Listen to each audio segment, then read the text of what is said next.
Good morning, citizens of the internet. It is C+Hero, the hero Vtuber the making, and happy Saturday, September 20th, 2025. How are you guys all doing? Good morning, good afternoon, good evening.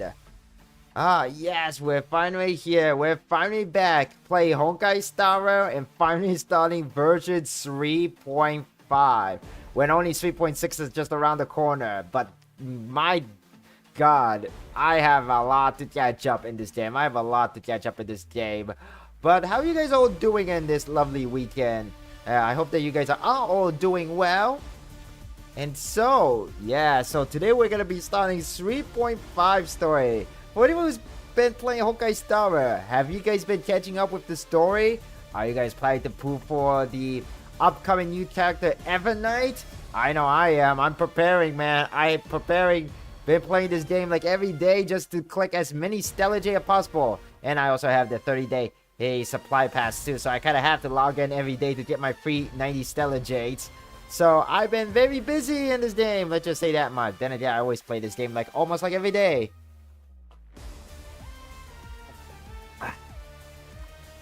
Yeah, so Honkai Str Rail, 3.5 story. But before we also start playing the game, I'm also be reacting to the trailer for the upcoming version 3.6. So before we hop onto the game, how about let's actually, react to the brand new trailer for 3.6. So let me just get that pulled out. Hang on a second.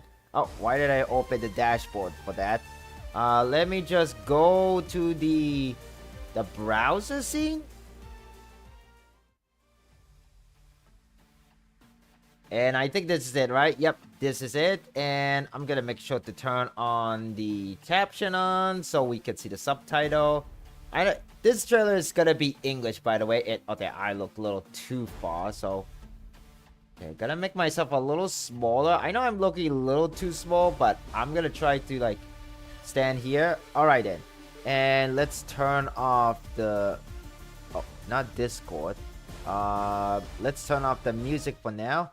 And we're gonna be reacting to it. But first, I need to blow my nose, actually. There you go.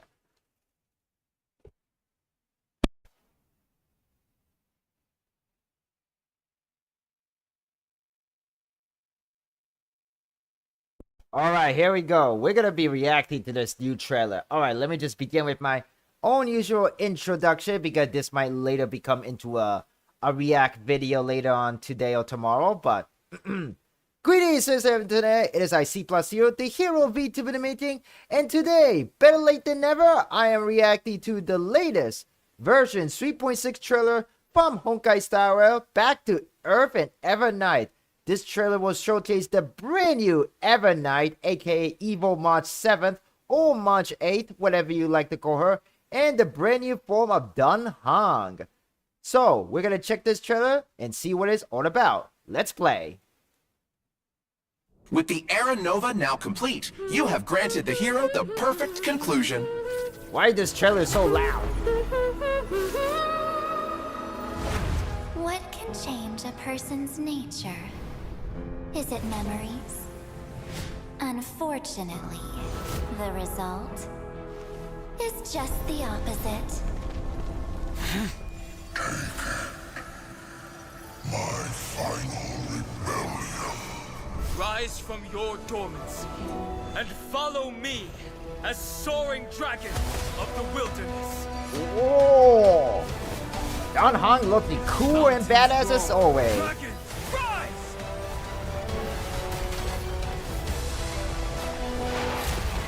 Earth shatters, heaven trembles. So come, dear. Sink into the sea of oblivion and become my guest. The Evernight draws near. Time for some sweet dreams.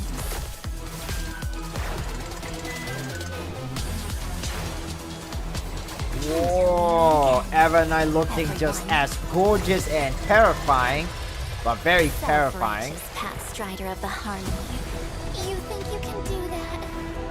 You know that the dawn is there, and the blazing sun destined to rise. If a new life is to be born, its seed has to be dead. I am the one who guards the trailblazer's way forward.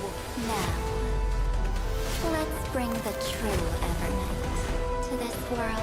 Let the trail blaze, write an ending unlike any that ever was. Break to Earth and Evernight, and that is for version 3.6. And of course, from October 15th, we're gonna get a free Dun Hong, which is very nice. His new form, Preservation Physical. And this is like what, the new event? Nice weather for drum masters. Oh, that drum master looks so cute. It's the baby drummers. Oh, that's some silly faces, Mickey. Oh, so cute. Colorful Mayhem. Oh, they're bringing back this event. Oh, I enjoy having fun with this event. This event is really fun. More ways to collect Stellar Jades, of course. And, oh wait, that mini game is coming back? Try not to laugh challenge. Oh, look like we have a new event in Pentacody again. And it look like Sparkle is up to no good. And that's the brand new in-game mode. That can only be unlocked if you get all 3 stars in the other in-game mode. In Pure Fiction, Memory of Chaos, and what was the third one called? Apocalyptic Shadow. But very, very nice. We're getting a new in-game mode. And there's the 2 new relic sets. I think one of them is good for like Dun Hong and possibly for Aventurine too. But yeah, so that is for version 3.6. But let us actually go back a bit because something I have just been curious. Let's go back all the way here. You know that the dawn is there, and the blazing sun destined to rise. If a new life is to be born, its seed has to be dead. I am the one who guards the trailblazer's way forward. Now, Wait, is that Sunday? Hang on a second. Did I just saw Sunday? Hang on. Forward. now, Oh, wait, it is Sunday. Hang on a second. It is Sunday, isn't that? That was Sunday, wasn't it? The trailblazer's way forward. Yeah, that is Sunday. What the heck? And he's summoning that thing when we face up to him as a boss and back in Pentacody. now. Let's bring the true Evernight to this world. Let the trail blaze, write an ending unlike any that ever was.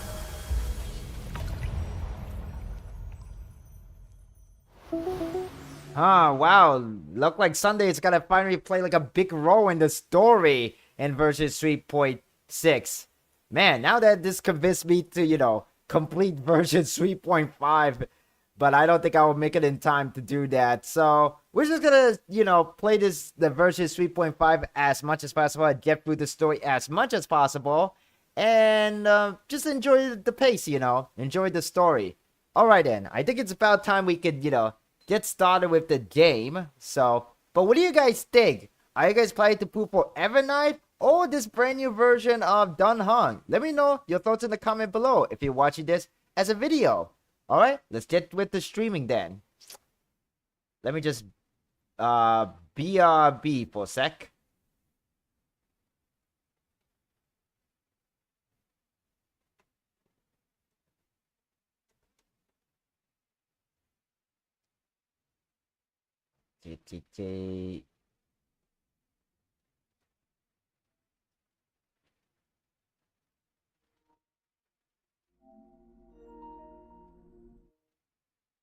Alright, let me just make myself a little bigger and move a little bit to the left. Okay, maybe move back a little bit to the right, a little bit more up. Yeah, I think this should be good. Alright, perfect. But man, that trailer for version 3.6 was pretty good, I say. Look, a lot of things to look forward to. Alright, and we're gonna jump in on an Astro Express.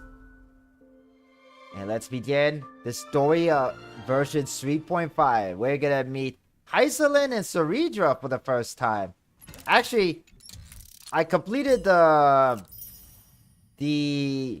Mem restaurant, the restaurant event, so I got all of the Stellar Jade from that event itself. And I have like 9 hours to get this, but we're just gonna move on with the main story of the game. So yeah, let's view the story recap because there's been a lot I going on. reunited with Don Hung and unexpectedly made contact with Skrullum. He warned us that Amphorius was actually an experimental ground for the erudition and was rapidly falling into the path of destruction. A Lord Ravager would soon complete its evolution. Oh hey, Charmin Anime, welcome to the live stream. To tackle the crisis together, I stayed behind in Amphorius as an informant, while Don Hung returned to the Express as planned to seek help. On top of that, And Skrullum hi, informed us that Isabel. March Welcome to the 7th live had stream. How's also your been days drawn going? into Amphorius If you're earlier. new here, my name is C+Hero, the hero Vtuber in the making, and I am finally playing Honkai Str Rail versus 3.5. I finally started the story. And just a little bit earlier, I was reacting to the latest trailer for version 3.6, Evernite Back to Earth. I think that's what it was called, if I remember correctly. And that trailer was really good. Looking forward to Evernite. That's the next character that I want to pull for. However, the current priority was the Era Nova. I quickly arrived at the Vortex of Genesis and met with Finan. The Era Nova ritual was supposed to proceed smoothly under the guidance of Lycus, but the appearance of the Flame Reaver Nice, once nice. again Good to hear, left Charmin the Anime. fate Good to of hear. the world hanging in the balance. We struck down the enemy's mask, only to discover that his face was identical to Finan's. When his body was pierced by the ceremonial blade, a flood of memories surged forth, revealing the truth about Finan, the Flame Reaver, and Amphorius. Yeah, we also learned that Amphorius was literally like, you know, the Matrix. It was literally the Matrix. And a little bit of Groundhog Day, if you ever guys watched that movie before. It turned out that all of us were trapped in the eternal recurrences created by Finan and Cyrene. And the Flame Reaver was Finan himself, who had burned out after bearing countless core flames. Their goal was simple: to oppose the Eon and rewrite the world's doomed fate of destruction. The eternal recurrences had already played out 33,550,336 times. In this final cycle, I promised Finan to take on the title of Deliverer and save the world in his stead, while he would fulfill the wishes of the countless versions of himself, tear the sky asunder, and confront the destruction head on. Thus, with Finan's help, time in Amphorius reset once more. But I became lost in the chaotic flow of time. At the critical moment, Mem, who had regained all her memories, sacrificed herself to send me back to the beginning of time. And we also learned that Mem's true identity was Cyrene. Story recap has ended. Head to the destination. Yes, we're gonna go there now. That's the whole point of the stream. Alright, here we are. And I already have, you know, Hycelan in the team because I already put her in the last patch. So we're good to go.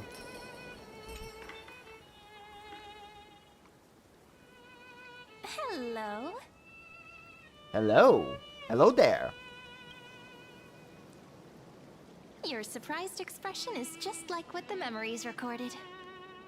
You know me? Are you Cyrene or Mem? You're still alive?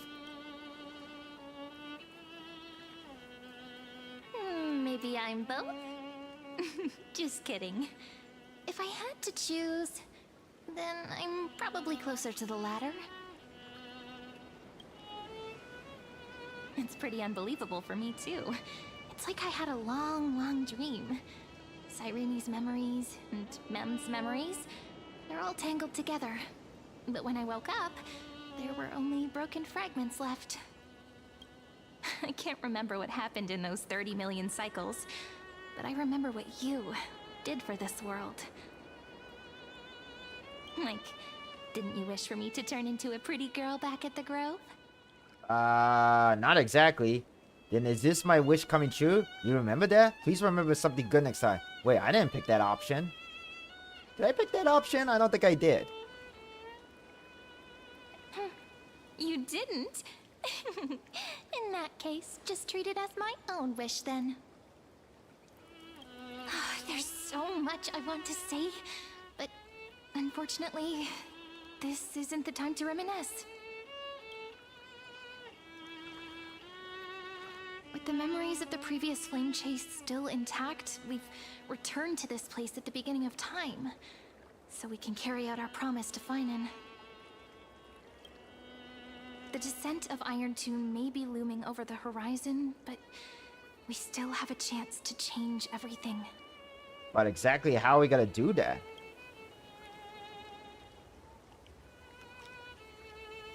Ide Silicii is so quiet. In Cyrene's memories, she always sits alone by the lake, gently swaying on the swing, like she's waiting for someone. Who's she waiting for? It was the same for Finan. Do you remember anything else? Yes, Finan too embarked on his journey because of this view. He then walked alone for more than 30 million cycles. Thankfully, you arrived during his long wait, friend. Is that also why Cyrene did what she did? It sounds weird, doesn't it? It's something that happened to me, but I'm talking as if I'm an observer. But that's just what those memories are like. Vague and unclear, as if encased in thick ice. The only things I remember are the days I spent with you. Interesting. Yeah, this is a pretty confusing, but basically, we learned that Cyrene is Mem and Mem is really Cyrene. And, wow, the whole world of Infurious would reset like, you know, over 33 millionth time. And be just so they could prevent the destruction of the world. Infurious will fall into an ending of destruction after the next Era Nova. But those stories went out of fashion ages ago. In a proper romantic epic, the hero's supposed to foil the villain's plot, right? Lygus is the primary culprit behind everything. We must stop Iron to descend. We need the help of more allies from beyond the sky. That's right. He's the mastermind who's trying to control everything. How unforgivable. But I still feel a bit anxious.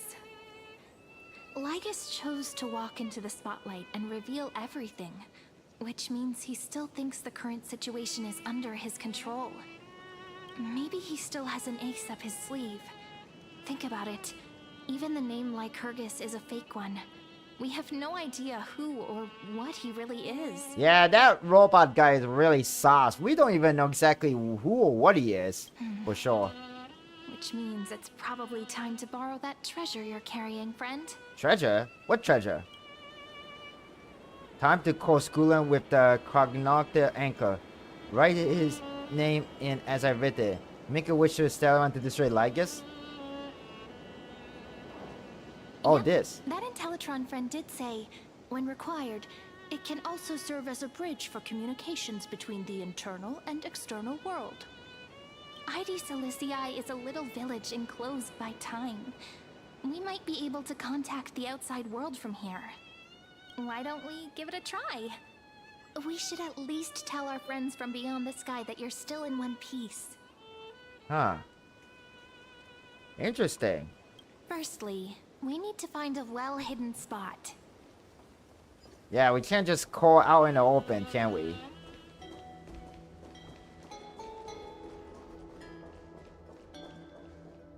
It's super quiet here. Sounds can't get in or out.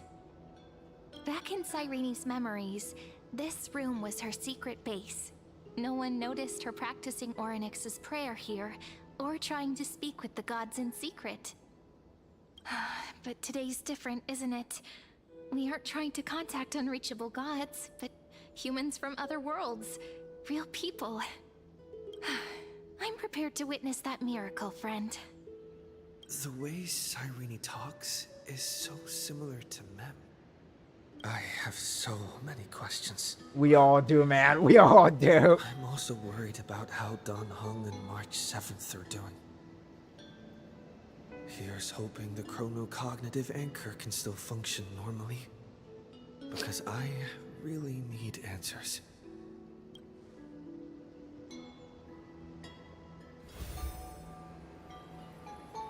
Signal strength, 14.8%. Dialogue window, 16 minutes 22 seconds. Prerequisite, no external interferences. We are very glad to learn that you're safe. Hey, we got in contact. It's such a relief to see you too. How are things outside this world? Herta, you're here too?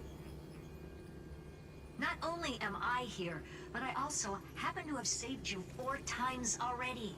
Without you even being aware of it, of course. Really? But now's not the time to celebrate. When 2 geniuses show up at once, you know you're in deep trouble. Listen up, little one. The Destruction's eyes are gazing upon this place. No, I'm not joking, and no, it's not Droidhead. It's the real Nanook. Nanook. Time is running out, so I'll explain in terms you understand. This world, Amphorius, is in fact a testing ground, where the Lord Ravager, Iron Tomb, evolves through self-extrapolation. Hiding in this segmentum, unknown to other life forms, it has endlessly repeated the process of Era Nova, seeking a solution that could obliterate the erudition. For some reason, the experiment entered a prolonged state of stagnation. However, it has now restarted. Prediction: if effective intervention is not performed, Iron Tomb will complete its self-coronation in 14 system hours and initiate its plan to destroy the entire path of erudition. What would exactly happen if it destroyed an entire path of erudition? Isn't like the path is like a concept? How could you destroy something that's a concept? Which doesn't like, you know, have like a physical form, unless we're talking about the god of erudition, which is that droid head thing, like Herta mentioned. It probably is that, but even if you destroy the droid head, does that mean the whole concept of erudition just disappeared? How will it destroy the erudition? Yeah, exactly. That's what I want to say. Breaking down interstellar communications, destroying the synesthesia beacons, returning cosmic civilizations to the dark ages, or even starting the third anti-organic war. Any of it would be able to bring the cosmos to its knees. Simply put, it will tilt all sciences and technologies towards the destruction. And since Nanook glanced at this place, it means they are being dead serious. Hasn't Iron Tomb been around for a long time? Based on info provided by the IPC, Iron Tomb probably isn't like Selenova or Zephyro, who are overlords ascended from human beings. Instead, Iron Tomb is an algorithmic sequence. It can be anywhere, as long as there is a receptacle for its calculation. The version of Iron Tomb hiding in Amphorius is its source code, and this scepter is its incubator. 14 system hours, no time at all. Yep. Think of it as the program having reached 99.98% completion already. And then it's over. Something in the shadows has been driving everything forward. It's the observer named Lygus. Speculation: he's the Scepter System's administrator. He wants Iron Tomb to break through the knowledge singularity. I don't know why he wants to do it, but he'll remove interferences at any cost. You're the only variable within this world, and you're the only thing he fears. So listen closely, little one. The speed of time is different in Amphorius compared to the outside. Destruction is just about to arrive, but you can still play Deliverer one last time. The cycles have already been broken. You've entered what is theoretically the last cycle Amphorius will ever be able to run. And Iron Tomb will break out of its prison as soon as the process of Genesis is triggered once more. But now there's an abnormality within the experiment. You know what I'm talking about. One of the model's 12 factors. That is one of the 12 demigods. Destroyed himself using the power of the destruction. That must be Fina, because in the last patch, Fina literally flew up and fought against Nanook. Fine Titan's signal disappeared from the cycles the moment Nanook cast their gaze this way. That means World Bearing's computational logic is currently flawed and bugged. Yet it's the factor directly related to the process of Genesis. Finan sacrificed himself to create an opportunity for us. He entrusted the duty of world bearing to me. Finan didn't die. He's still fighting. That old Intellitron will definitely do all he can to debug this error. So you have to take this chance to claim Kepfali's core flame. Don't let him have his way. The key to suppressing Iron Tomb lies in whether he can rewrite the purpose of Era Nova. There's one more preparation we must make. Lycus's behavior has been quite abnormal. He's never interfered in the actions of Titans or the demigods throughout the whole experiment. Deduction. The Scepter has an extremely strict autonomous protocol restricting even its administrator. In Amphorius, this ultimate protocol goes by another name. The Law Titan. Talanton. The Law Titan. Law. They are the rules that restrain all things in Amphorius. And it was the core flame returned at the very beginning of the last flame chase journey. Why do you have another little pink one next to you? Huh? Her path chart is... Is there something wrong with me? Never mind. Let's get back to the topic at hand. Light calendar 3960. Month of balance. We'll be locking onto this time period to find Law. You can either meet the Titan, convince the demigod, or take the core flame by force. It doesn't matter what you do, so long as you bend it to your favor.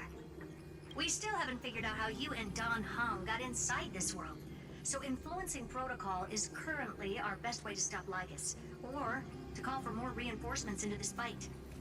Once you've got Law in your hands, we'll discuss our next steps.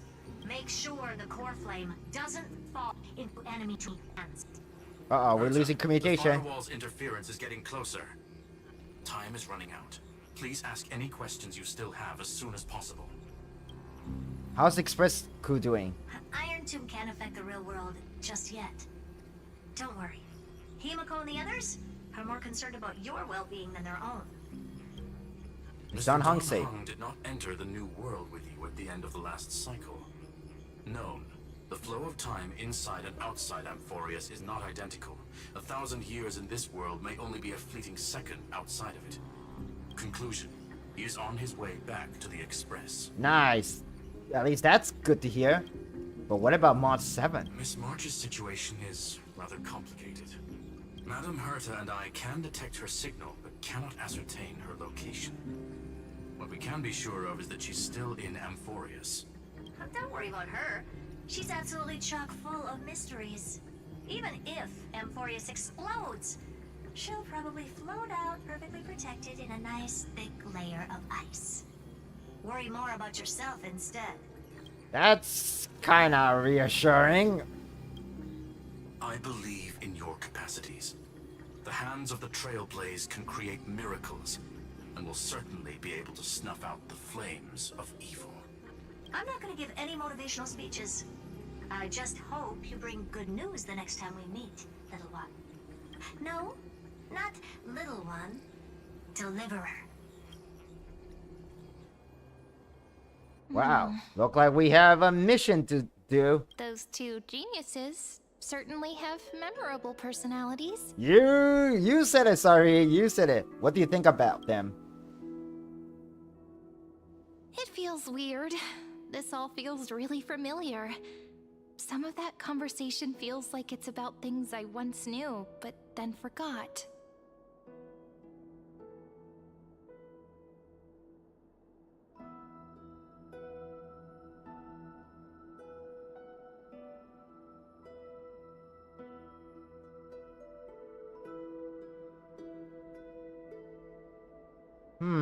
Okay. So, seems like this has been done before. Unless we... Man, this is so confusing. I'm not gonna think too much about it because the story in this game is so complicated. Memo sprite born out of your thoughts, friend. Maybe our memories somehow got tangled up together. Probably. Never mind. Let's focus on something more important with what little time we have. Just treat me as an ordinary girl with secrets, okay? Like calendar 3960. I remember that Talantin had already fallen by then, and the Chrysos heir who inherited that core flame is named Saridra. That's what's recorded in history, and the period we'll be heading to. We'll need to find Law and stop Lygus. So, we've at least got a solid direction, right? Can you give me a little bit of time before we go? I want to pack some stuff. There's so much more I need to take care of in this form, and I'm still getting used to it.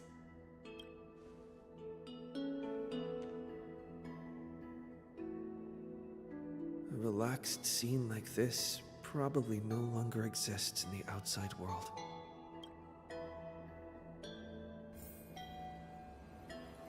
Okay. Retrieve the cockdeck. I want to take... This is important, and that's also important.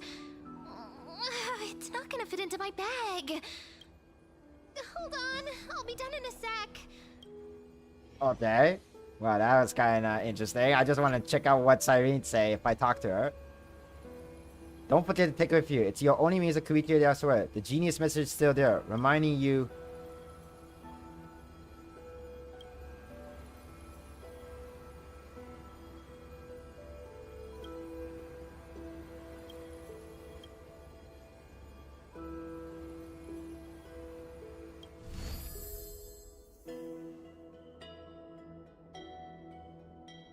Should I head to the attic to wait for Cyrene? Or should I have one last look at ID's Elysiae? Okay. Wait for Cyrene taking a sight at ID's Elysiae. Once more. Alright, let's take a look at this beautiful town. Oh, there's some chest. How about exchanging this for some honey brew? That was like 2 double chests, like, just lying there. But I'm just gonna take it. This village is where Finan's life started. After 30 million cycles and 30 million failures, his burden is now in my hands. He said I will be taking over the responsibilities of world-bearing. But what does that mean? Becoming the new Kevali? Or forging a completely new path? Believe in destiny plan. Prepare for the worst. Analyze the situation rationally. Destiny must have brought me here for a purpose. This isn't a coincidence, but an eventuality created after 30 million quantitative Oh, wait, what happened? changes. There's nothing to fear. I'm destined to play the most important role in this final battle. I've already beaten another Lord Ravager, after all. That is true. We have beaten one back in Jianzhou Lafu. Thinking hard over there? I finished packing. I decided to just bring these few things in the end. See? There's a journal, a quill pen, and the ceremonial blade of the Priests of Time.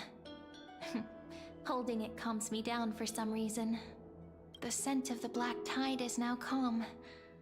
Finan must still be fighting them in some way.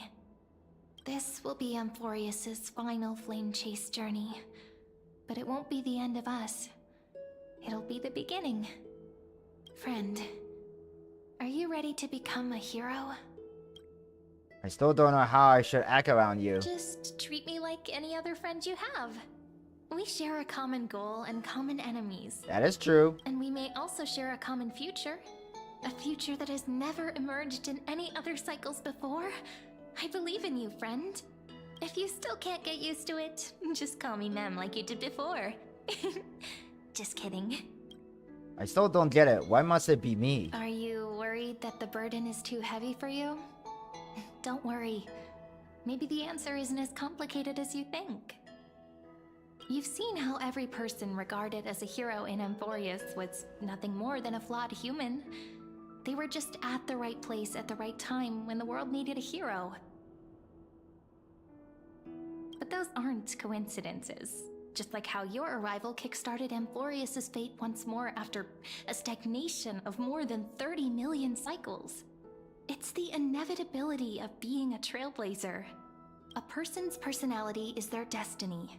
Your own hero's journey already started the moment you decided to board that express. Let's go. We'll save everyone. That promise might be far too heavy, but I believe in you, friend. The Trailblaze's duty has always been a heavy one. All right, let's begin. Since you've already saved so many worlds, friend, you should be used to being called a hero by now. That is true. I am Maybe the you can hero tell me those VTuber. stories as we travel. That way they can become our shared memories too. Let's trailblaze onward like before and create a future that's worth being remembered.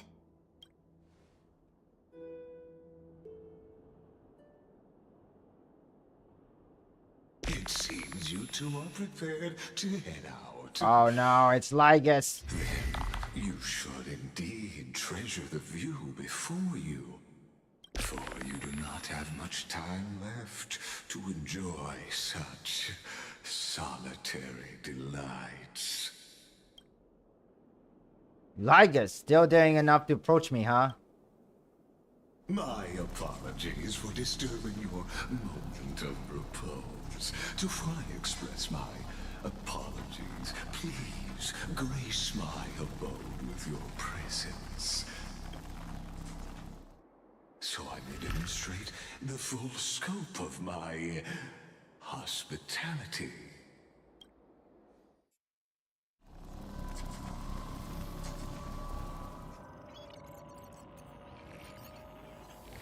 What the heck? Is this place? What is this place indeed? See, like a bunch of computer? Postmos 600, premium model, Titan 30 stripe path. Oh. Farewell then. May we reunite in the new world.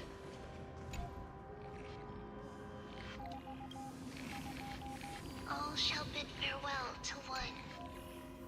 Premium model, Titan model, reason, path. Premium model, Titan Authority Earth path. The light of the Dawn device never fades. Titan 30 romance path. Oh my god. It's talking about the Titan here. OXXC94. It's like a program name for each of the Titan and the... And I guess also... Yeah, each of the Titans. A program name for each of the Titan. Was that High Sealand? It will be a tragedy for mankind. Titan 30 ocean path. Then it will be the end of me.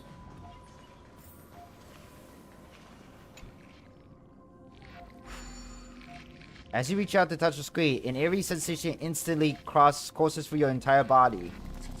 You feel... Outlier. Executing command. Record. Yeah, Titan 30 ocean path. Wait, we just went back before. Dude, we just went back, didn't we?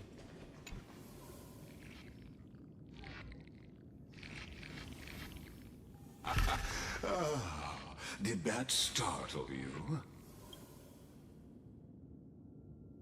This is the intersection between Amphorius and the real universe. The audience seat where I observe this experiment. You can also call this location the Exomyth.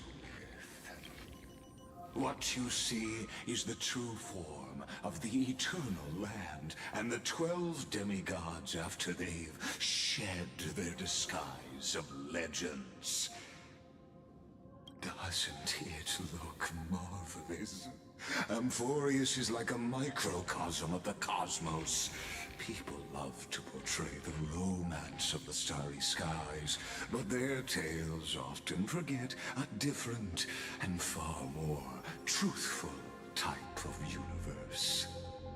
The moment ancient Antikytherians sketched geometric shapes on the sandy beach and recorded the first numerals and symbols on parchment, the universe universe turned into a silent equation flowing under the pen of these relentless decoders.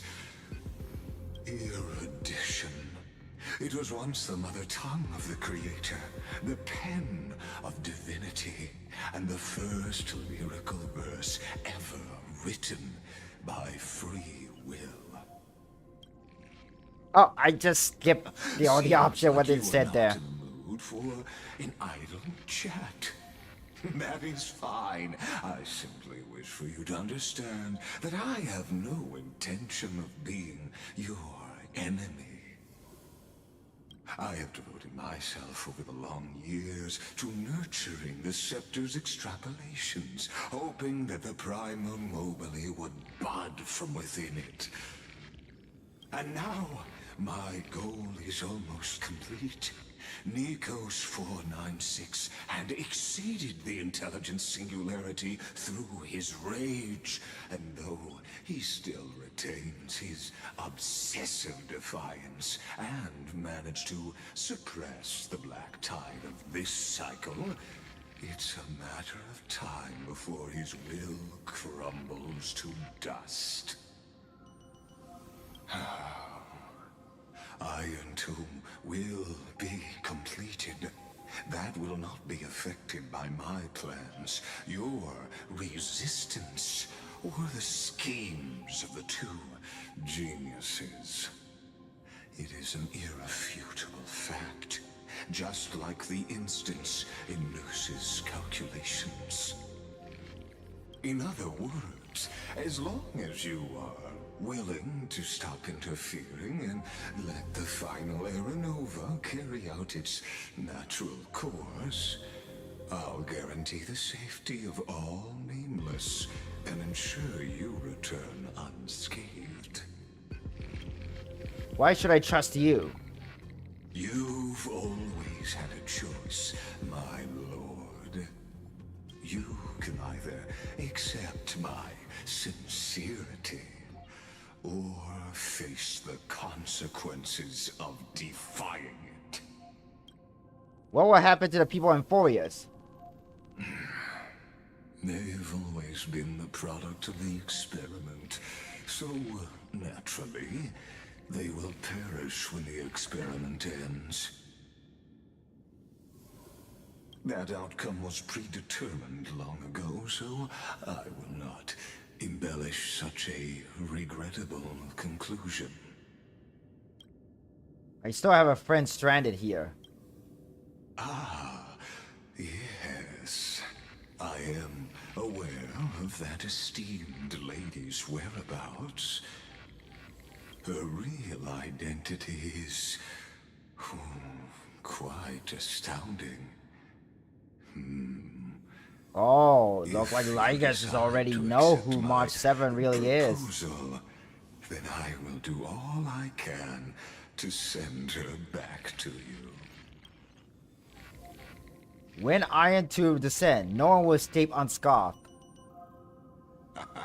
You are indeed worried about your safety and that of your companions.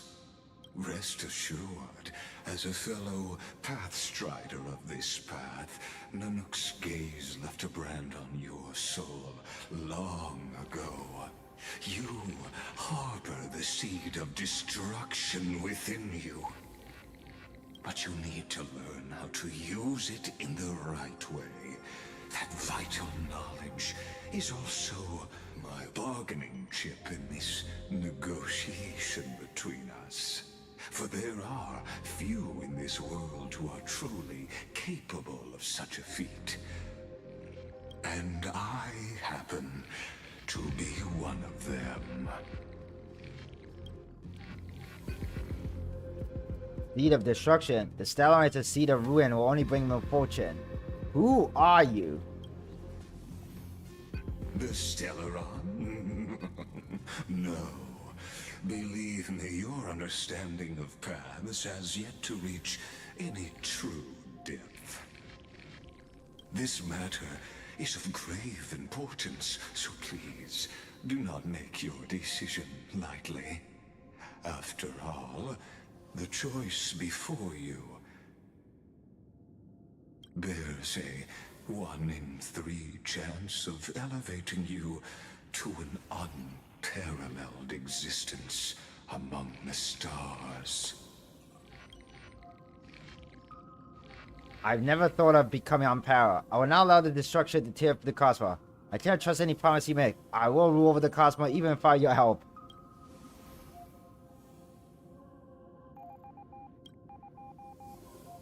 I now see the full scope of the determination in your words. You may now continue your travels. What kind of tricks are you pulling? I'll defeat you right here, right now. So why did you drag me here? It seems you haven't realized something about this place. The Exomyth is the erudition's domain. You cannot physically interact with me in any way in this place, and vice versa. As negotiations have broken down, there's no more need for us to remain in the audience's seat. Let's return to the theater called Amphorius, where you will meet me once again. Of course, this meeting was not without merit. Your presence has inscribed a new footnote in the Exomyth. As for its purpose, allow me to reveal it to you in detail the next time we meet.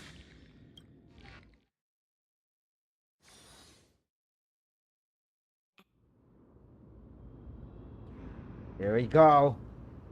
100 years ago, the flames of war consumed Akama. The Outland forces broke through the dawn. Golden blood flowed with greed, and enemies descended with Kefali's eternal slumber, painting the holy city's walls in scarlet. Its generals had vanished, and the elders prostrated on the ground. The throne of worlds kept silent to the pleas of the people. Until the heaven and earth cracked open. Not the gods answering the people's prayers, but a legion rising from the sea of blood. Dawncloud's spires fell in the sulfur rains, and the legion's commander stood atop the broken idols and roared. Compatriots, no more kneeling! Not to brutal tyrants, and not to dying gods! Those rebels have twisted the prophecy and ignited the flames of war in order to stoke fear in your hearts! A Chrysos heir she stood, divine blood soaked into the earth, quelling the flames beneath her feet. Their golden blood wrote of a tragic fate. Mine shall overturn it! Her crown burned bright, outshining the fires consuming the entire city. She raised her scepter high, and the people gazed in the direction she pointed. My blood flows in you now, heroic compatriots. This is Follow me, Ceridra. and we'll seize the reins of fate. Drive the enemy from Kefali's dawn. Smother their flames with their own dead. Win glory. Win peace. Let history sing your deeds. The first to dance was a maiden see, Len. following closely behind, weaving through the carnage like a fish in the sea. The people, full of wrath, surged with her, forming a colossal wave, and the enemy hordes, drained of life, vanished into nothing. Onward to Marmorial Palace, to Dawncloud's heights. Announce to all the wicked and cowardly. Announce to this stagnant age. We are the rising tide! History remembers this as the first siege of Akama. It is said that after the flames died, people found identical inscriptions in every place in the city that had been scorched by fire. It was the name borne by Akima's first and final sovereign, the Imperator Ciridra. Friend, are you listening? Friend? Friend? Honestly, you were the one who insisted on reviewing history, yet here you are, dozing off? Wake up! Otherwise, I'll have to... Awake at last? I guess I won't have to use my wake-up magic on you then. Well, what would that be? Wake up magic be?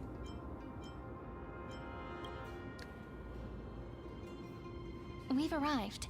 A familiar place. The Temple of the Three Fates. If everything went according to plan, it should be shortly after Talantin's fall. And also the end of the first Flame Chase journey. The Lord Demigod waste. Indeed. The first Flame Chase ended with the trial of Law. We must find the demigod and gain her trust before the core flame is restored. It'll be tricky, so let's pick up our pace. To Akama first. We can learn more from the crowds there. Tyrant! You and your butchers are not welcome here. Get out! What's that noise? A dispute? Hold your tongue! Conspiring with criminals and plotting rebellion are crimes punishable by death. There are multiple voices, and things seem tense. Let's not get caught up in any trouble. Why don't we find a place to hide and observe from the shadows? Okay, I guess that's what we're gonna do. We can't do anything with this, right? No, it looked like it's locked. Alright, we're gonna just keep on moving then. At least criminals keep their faith. Wait, isn't that...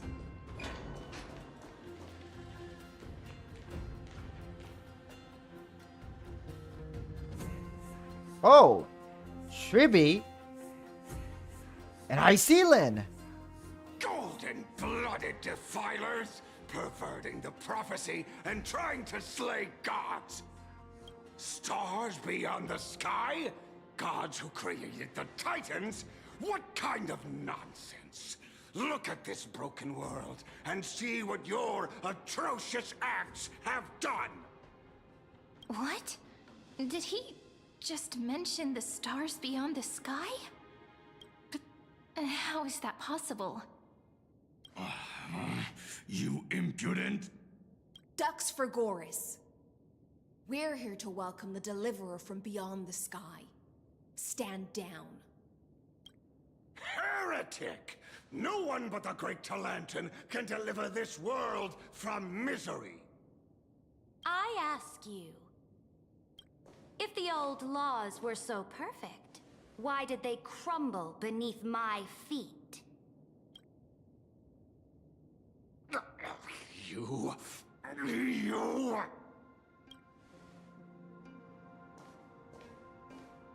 Talantin is long gone. Now I am the law. Challenge me, or submit to my judgment.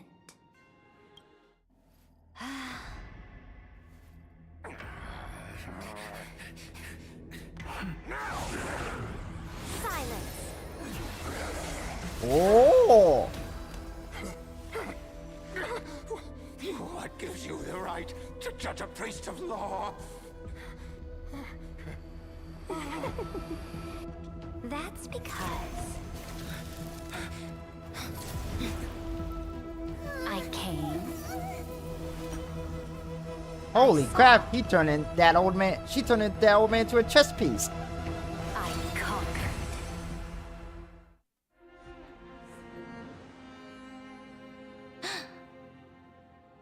Ducks for Goris?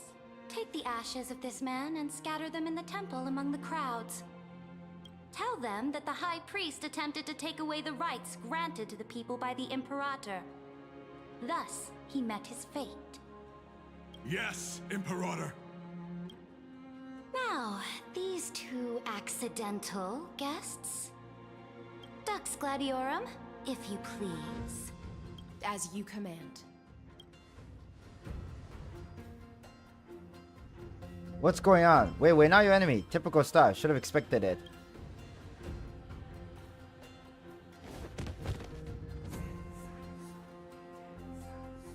Huh? Is this? A corpse? As Sinise? But not the kindness you know. Kindness? This is the leader of the cleaners in this era. Since the start of the Chrysos War, they've made it their mission to wipe out the Chrysos heirs. Even now, even after I've united all the city-states, these vermin still lurk in the shadows, hindering the Flame Chase journey. Moreover, I know that the 27th person to inherit this role bore many grudges against you and nearly doomed the second Flame Chase journey. The enemy of my enemy is my friend. So, out of courtesy, I present to you this corpse as a gift. Wait a second, what is going on? You know us? You know about the Setian Flame Jersey? Quite the generous gift. Wait a second, is this Lygus' plan? Is he trying to mess up the Era Nova on purpose? Careful. Let's wait and see what happens. She's probably trying to scare us. For the sake of order, I am known by many titles. Flamebearer who ends wars, Tyrant of Dawncloud, Empress of the Holy City, and Imperator of the Flame Chase. But in light of your unique identities, I'll allow you to address me by my real name. Saridra. On behalf of my people and this land, greetings, Deliverer. If I may, how do you know his identity? As the little hostage prophesized, the Deliverer shall come from the future beyond the sky. Oh, wait, huh? Was that even part of the original prophecy? Gray hair, golden eyes, skilled in wielding a mace. They would arrive in Yanisopolis on this day. There's no mistake. Technically the mace is supposed to be a baseball bat, but okay. The prophecy mentioned beyond the sky. Should we foresaw our arrival? This completely diverges from the youth's history. Your orders, Imperator. Oh my god, look how short Saridra is compared to Hycelan. That's funny. We return triumphant. Send an urgent message to all delegates. The meeting of the Flame Chase Alliance will convene early. As for you two, Akuma knows what you seek. We'll confer in the Holy City.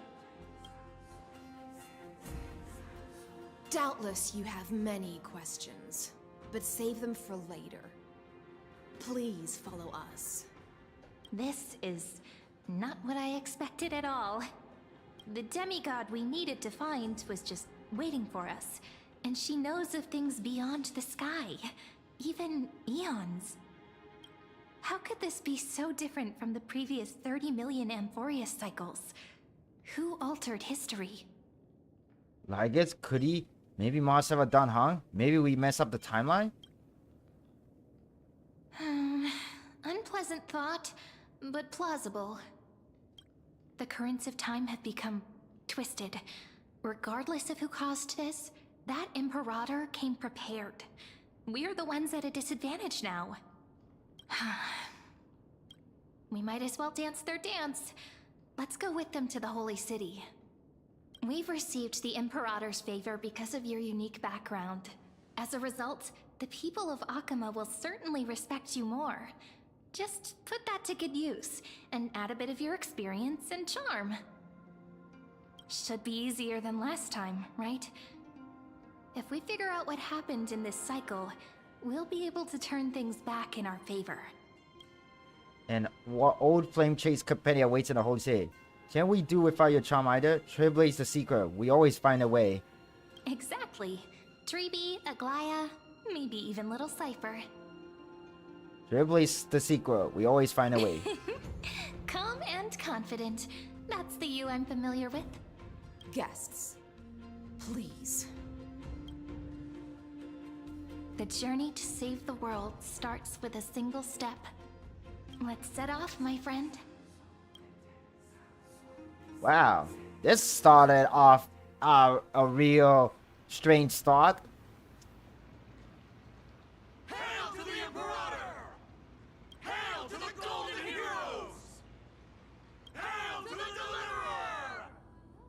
Told you, you're the headline act. All this spectacle is for you. Guards, your service to the Holy City is appreciated. How have things been? Castrum Kremnos once again struck the border. Dux Brumalis led her troops to repel the enemy. The agitators against the Flame Chase are still active in the city. They smashed the shops around Memorial Market. But the garrison already arrested the culprits, and now they await interrogation. They are merely a disorderly mob and do not warrant any attention. Even though Terravox personally mended the fractured Earth, it still didn't silence these fools. Guests from beyond the sky, worry not about these trivial matters. Dux Gladiorum will take you somewhere to settle down for now.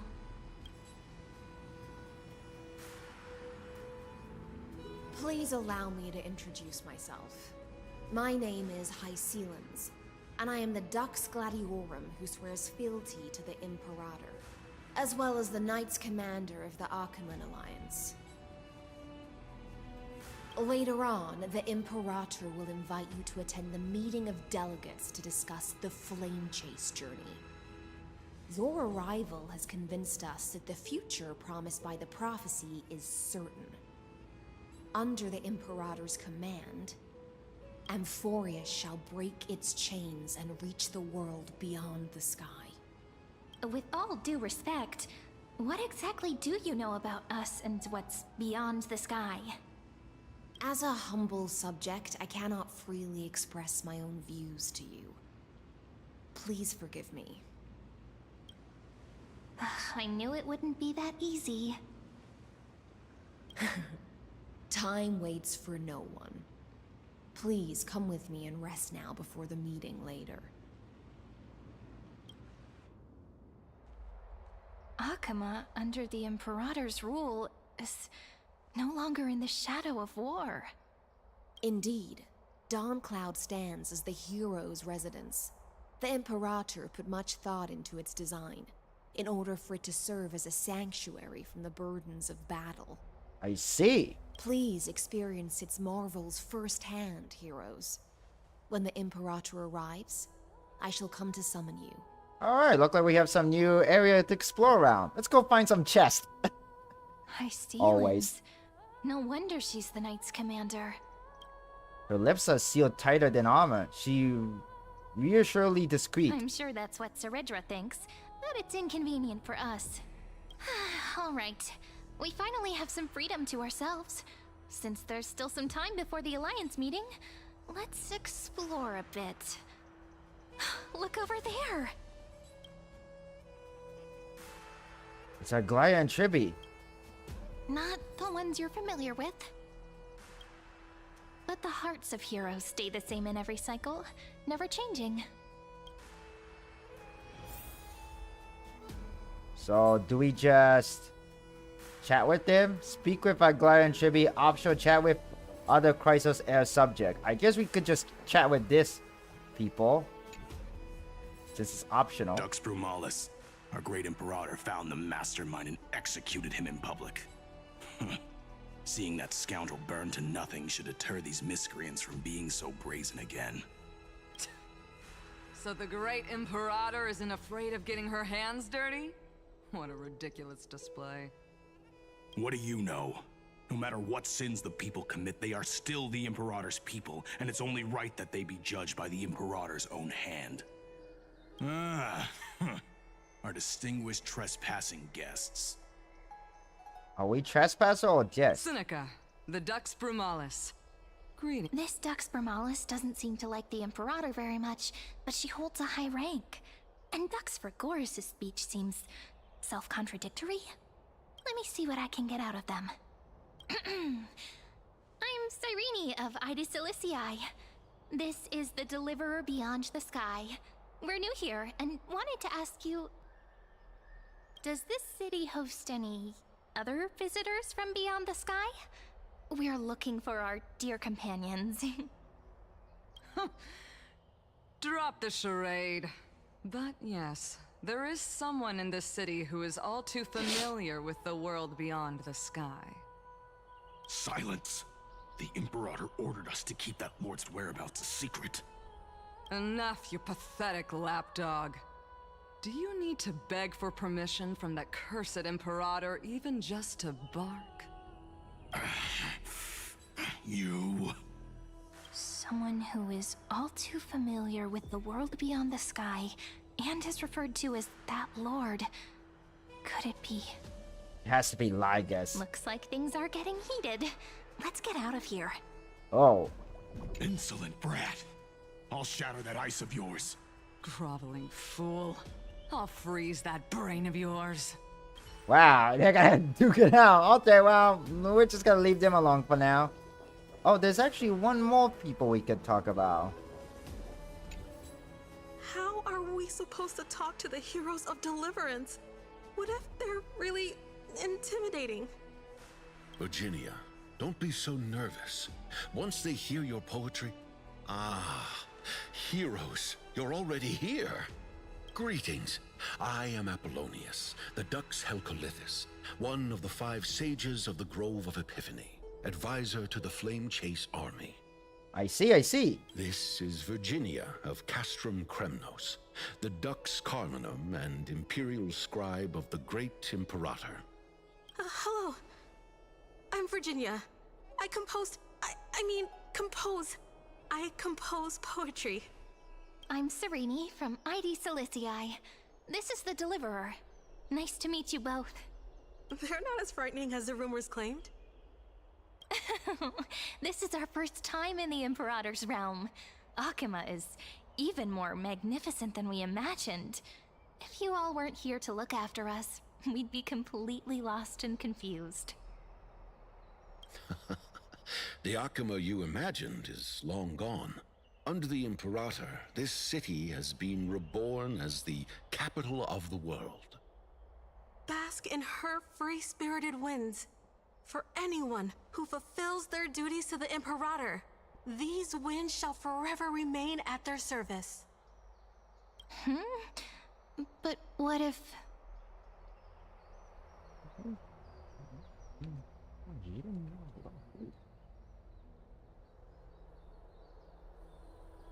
Those who are loyal do not need to consider the consequences of betrayal. But if you're curious, why not head to the lake and take a look? Those elders who lie at the bottom of the lake are the best example of what happens when you disobey the Imperator. The elders of this cycle were all... Looks like that priest who was sentenced to death wasn't an isolated case. Interesting. Alright, let's talk with Chibi and Aglaya. Maggie, you're still so listless today. Did you have trouble sleeping again? Yes. We know.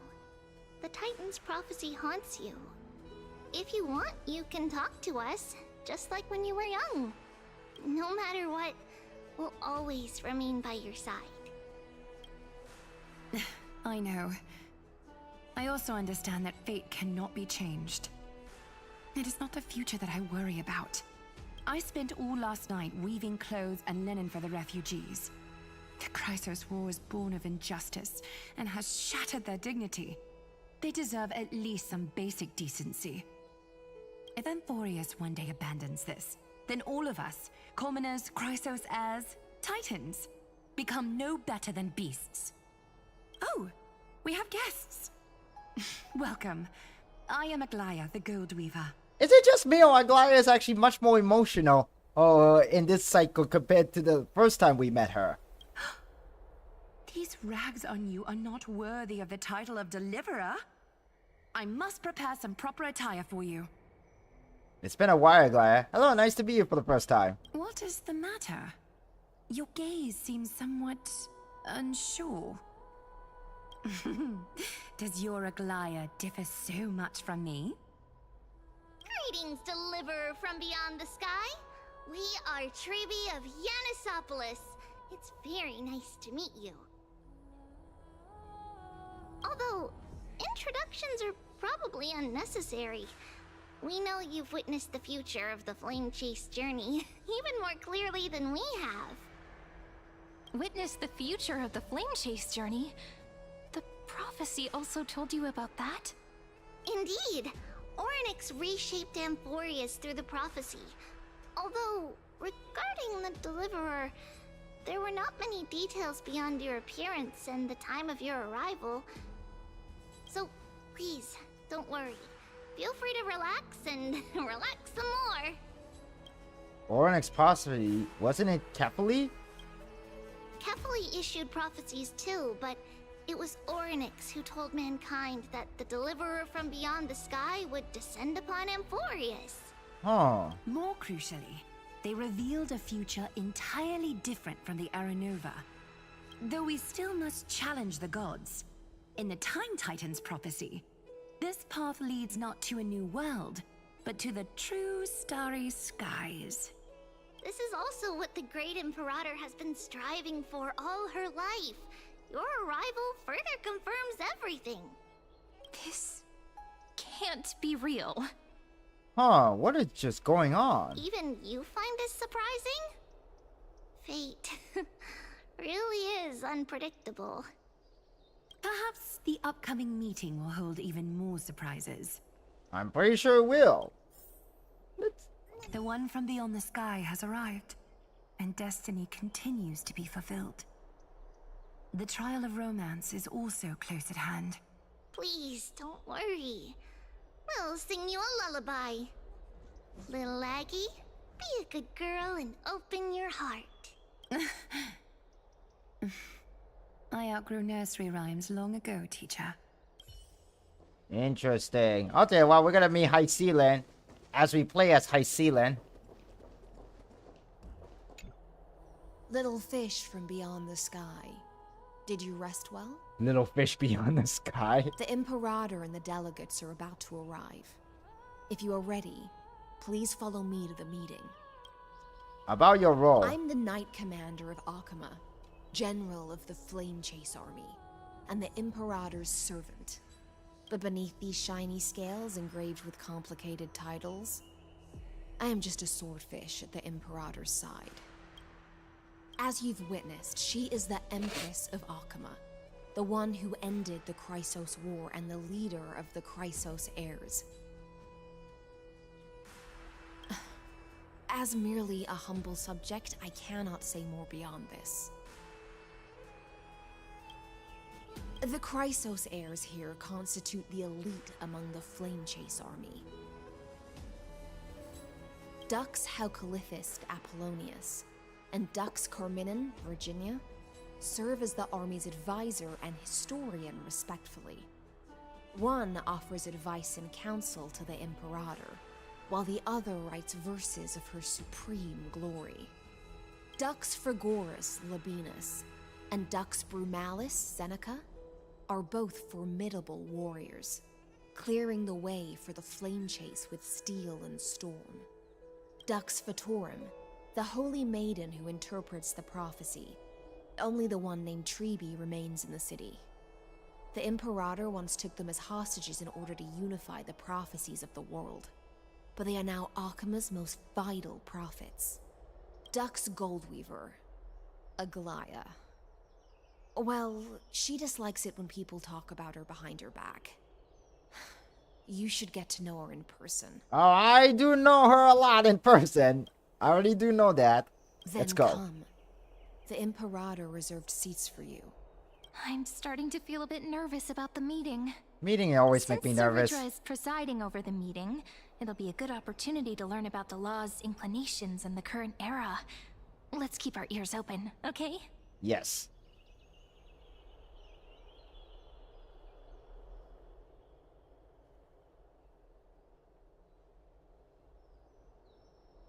Good sir from Paphos, what do you think the Imperator is planning calling this meeting so early?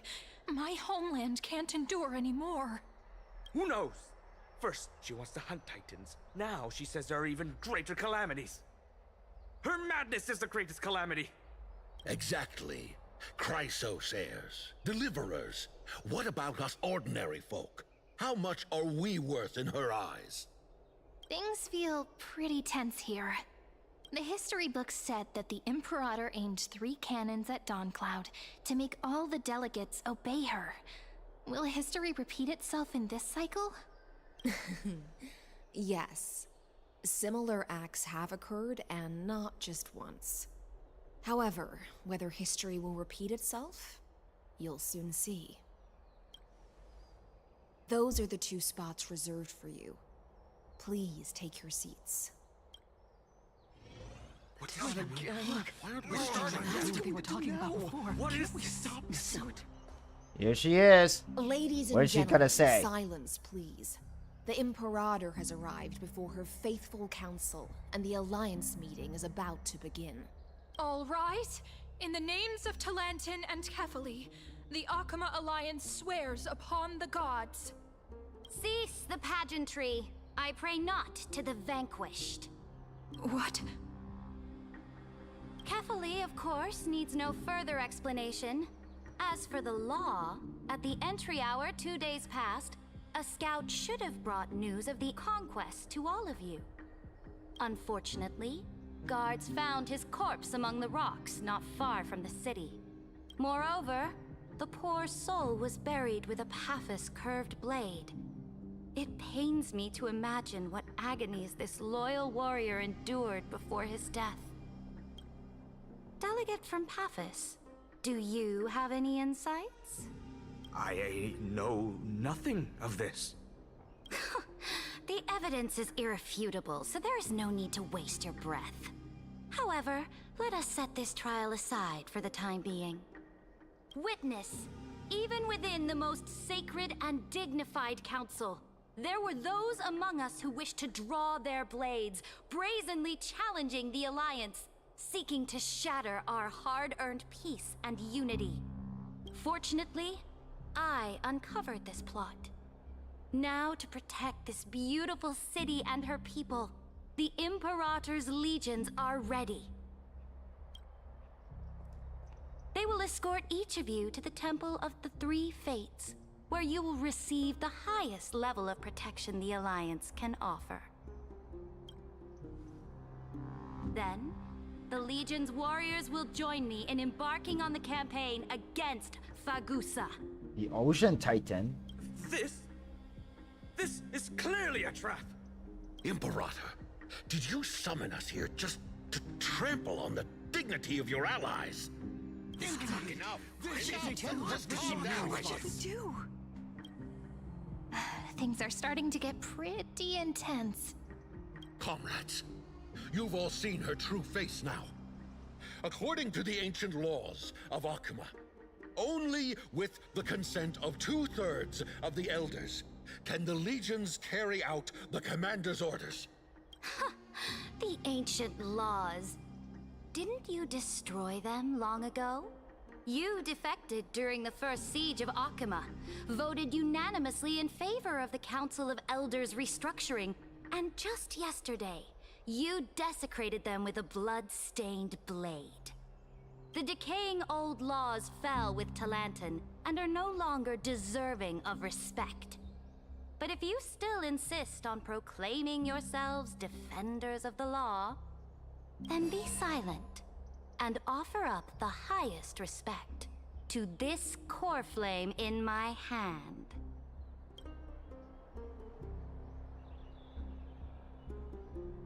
That really is the core flame of law in her hand.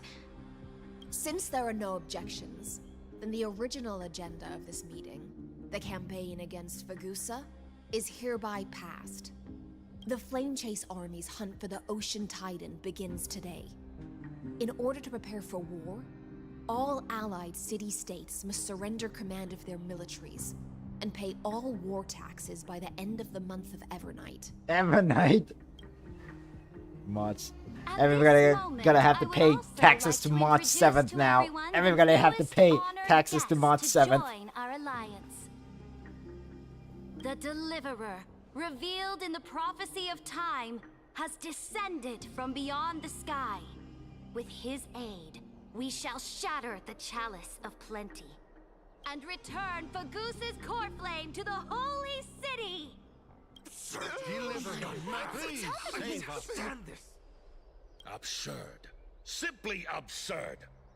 A deliverer from beyond the sky. This is just like that prophecy about slaying gods. It's a lie you've used to grow your power. Ladon has already sacrificed countless soldiers. And now you want me to send even more of my brothers and sisters to be used and discarded by a tyrant? Are there any other objections? Then I bid you all farewell. Meeting adjourned. Deliverer, please wait.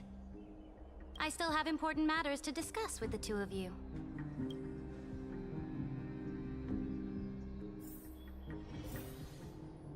Wow, that happened.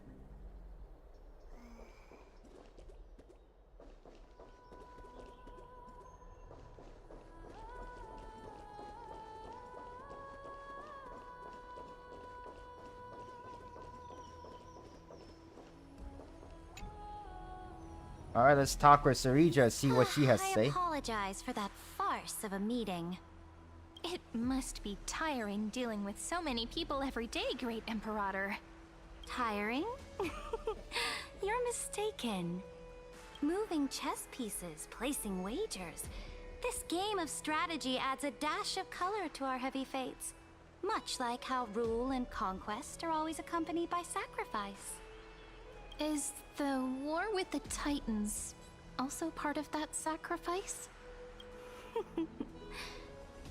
After I glimpse the secrets of this world, no, the secrets beyond the sky, the divine authority of Amphorius no longer held any significance.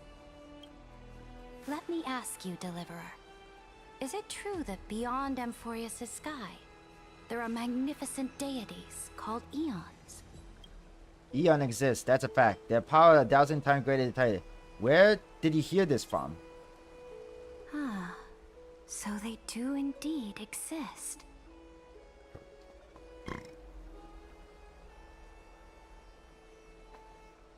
Then, please tell me more. How will you use this great power to guide the people? In the future you envision, where will our flame chase journey lead? Protect the core flame in the law. Only then can Amphorius break free from the destruction. Oh? What you require now is the power of law? Exactly. Just as the prophecy foretold, he is your deliverer from beyond the sky, and he also has reliable allies. If they can intervene in Amphorius's laws, we may have a chance to alter this world's impending fate and reverse its destined end. Yep, we're gonna try to change the future. Or at least we're trying to. Very good, Deliverer. You have courage to say such presumptuous things, even knowing that the inheritor of the law stands before you. You mean... In the past, anyone who dared to covet the Imperator's divine authority would have met a gruesome end. But now we can see beyond this dying world. Our journey should no longer be confined below this stubborn sky. Alas, that fickle ocean titan has obstructed the spirit water leading to the vortex of Genesis, hindering my ascension.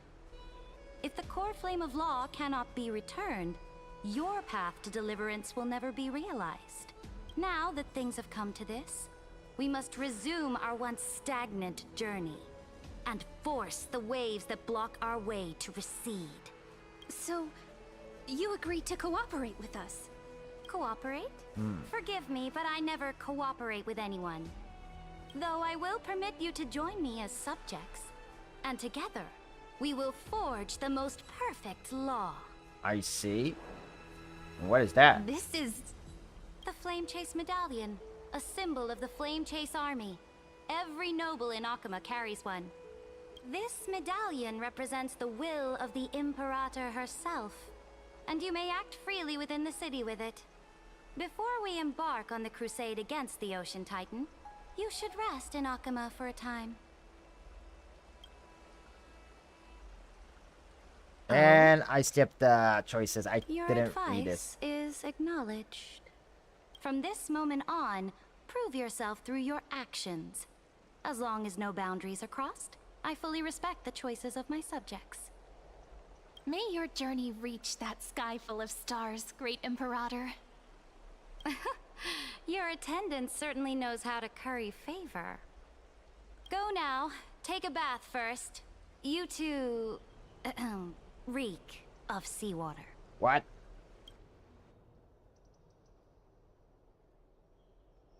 We're stinky! Then again, I am a stinky VTuber after all.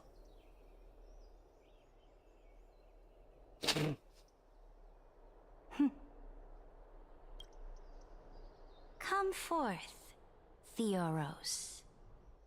Yes. I guess. Great Imperator. What is he up to? Perhaps you're willing to hear my counsel.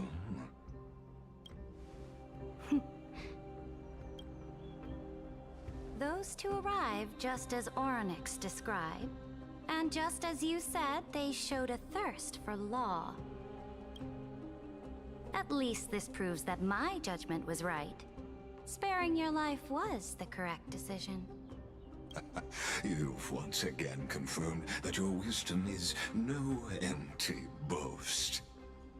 Now another choice lies before you. With whom shall you ally to tip the scales of law? Me, or that deliverer?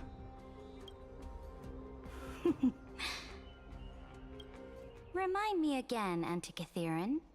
What kind of future do these two paths lead to in your view?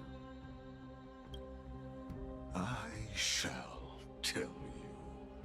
You are entitled to know that the deliverer from beyond the sky is not a wholly wicked being, but from the very start, his stance has been completely at odds with Amphorius.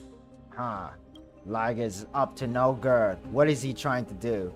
The road they have chosen will bury Amphorius' grand aspirations.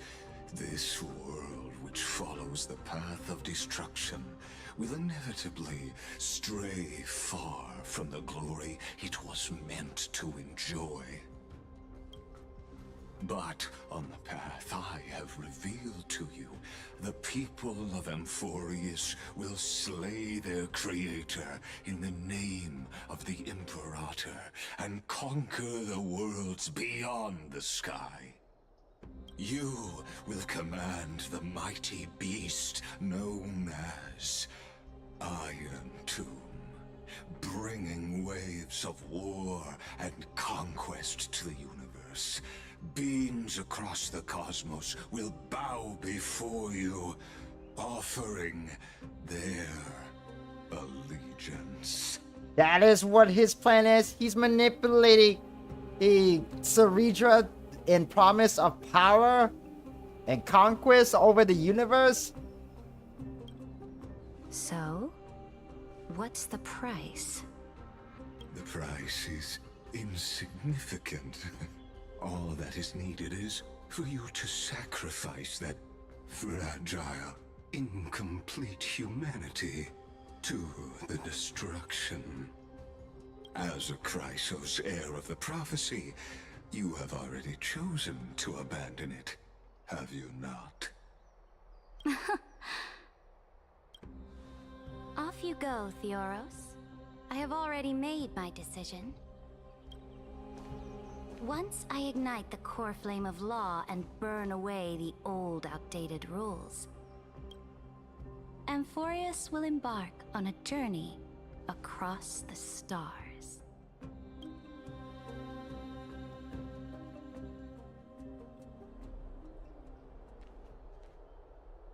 The Imperator is quite forceful.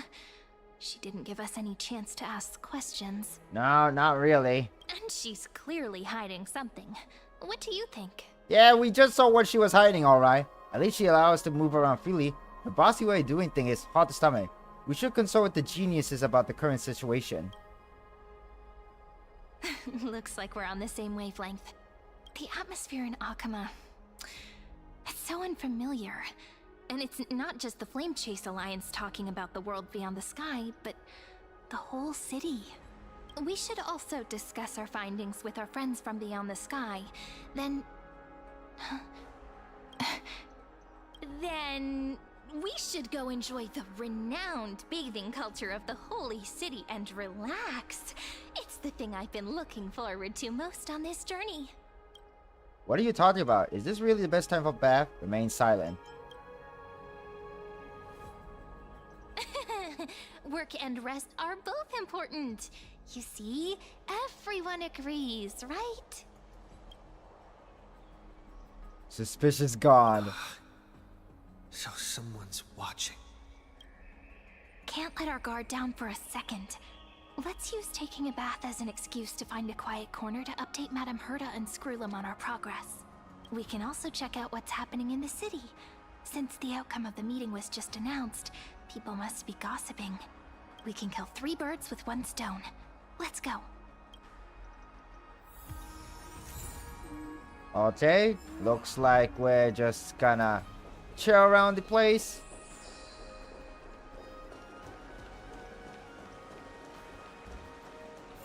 Oh, so many people! The holy city is so lively.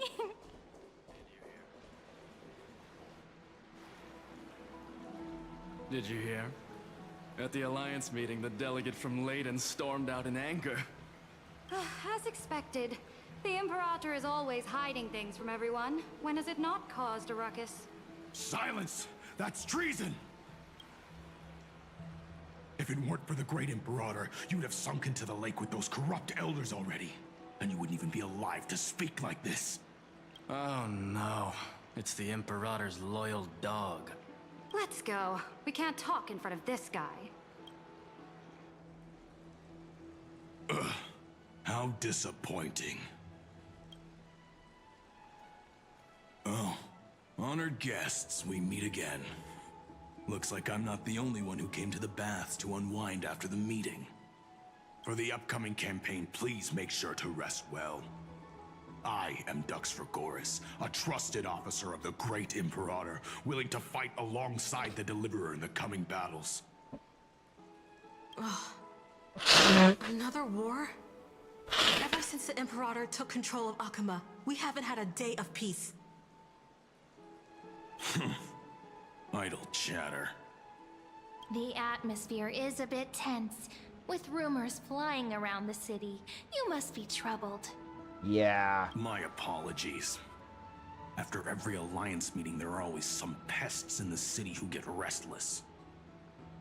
I prefer to ignore them. Pests on the ground don't affect the sky in the slightest. They just complain from the shadows that the sun's light is too harsh. Besides, the Theoros has already promised the Imperator her fate. And these clowns will eventually realize their foolishness. May I ask, who is this Theoros? It has to be Lygus. The Imperator has ordered us to keep his lordship's whereabouts a secret. Ah, so it's his lordship. This guy does. This guy has not very good with keeping secret, does he? Stop trying to get things out of me. Leave me alone. I didn't even need to try. Big and strong Dux Fragoris really can't hide anything. Theoros. What an ominous name. Bad news. He's been staring at us the whole time. Let's move to another place for now. We don't know how much Saridra has concealed from us. In the worst case scenario, we may have to face more than one enemy. Stop trying to get things out of me. Leave. Yeah. We'll leave you alone. I'm gonna check around the area, see if there's any treasure chests that we can find. Any chest around here? Oh, this door opens. Oh, it looked like this is where we needed to go anyway. Okay, well, let's talk to this next person here. Seneca. Alliance meeting? More like a cage where creatures with golden blood claw at each other. And Flamebearer who ends wars? Clearly, a tyrant who doesn't deserve such a title. You're absolutely right. While the Imperator's hounds are still hunting down others, let's let out our grievances. You. I know you. You're that tyrant's lackey. What? Here to shut me up for that little imp?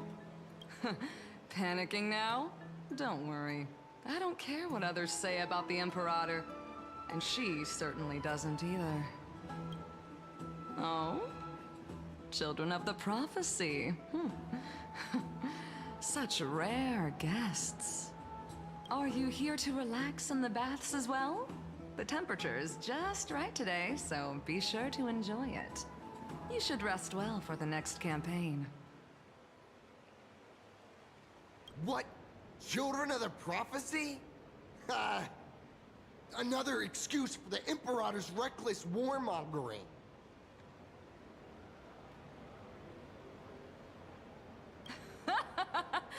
No filter, huh? You should be glad you don't have a seat at the Alliance meetings.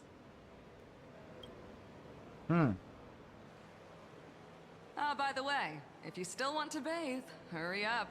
Once that predatory fish joins the flow of water and eliminates all the fools questioning the world beyond the sky, you won't be able to enjoy this perfect water temperature anymore. Predatory fish. Is she talking about High Sealand? Seems like there's more to Dux Bramalis's words than meets the eye. But would the Imperator actually kill those who question the world beyond the sky? This is the complete opposite from what we know of Akama.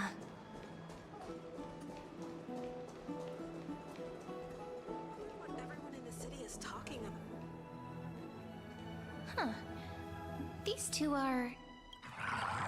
So many guests today. Let's see who's here now. Two distinguished guests of the prophecy. One a clever and adorable warrior. The other, also quite heroic. Wait, what is that supposed to I didn't expect mean? to meet you again so soon. No How specific fortunate. description of me. It's a pleasure to see you again, Dux Helcalithist and Dux Carminum. You two are inseparable, aren't you? This is... She wants to find someone to help with research for her new work. I'm the far-seeing eye and all-hearing ear of Akama. I see and hear every single thing that happens in the streets and alleys of this place. I'm the perfect partner for research. Ahem. Enough small talk. Here's the latest news from Akama, as you requested.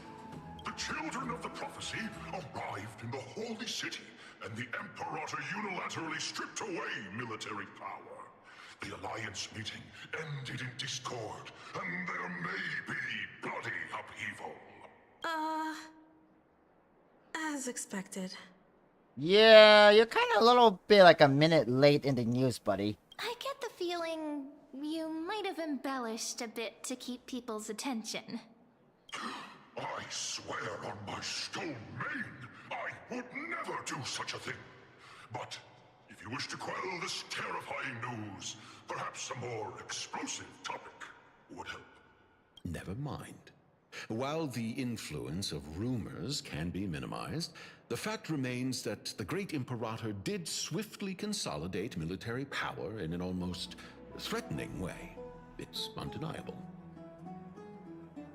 Heroes, I know the Imperator's way of doing things may seem a bit autocratic to outsiders, but soon you will witness her blade dance with enemies on the battlefield. I can't comment on the source of her loyalty, but when that blade is drawn, you two, as bright as you are, will surely see the deep thoughts beneath her exterior. The Imperator's blade. Is he talking about Miss Hycelan's? Yeah, that's kind of what I've been thinking. I sense some unease in Dux Helcolith's words. It seems the Imperator and Miss Hycelan's share a much deeper bond than the others do. There are eyes and ears everywhere. Is there any place where we can have some privacy? To understand the Imperator's secrets, we have to get past Miss Hycelan's. You two, as bright as you are. For now, let's think of ways to prevent the rumors from spreading. Where can we find a private place to talk? Gotta be some place somewhere. Our old room. That's right. This place was your original bath chamber. Perfect for avoiding prying eyes. I wonder if anyone is using it now. Huh? The smell is... Wait, don't go in yet. What? Who's there? The little gray frog. Oh my god. Hey, I am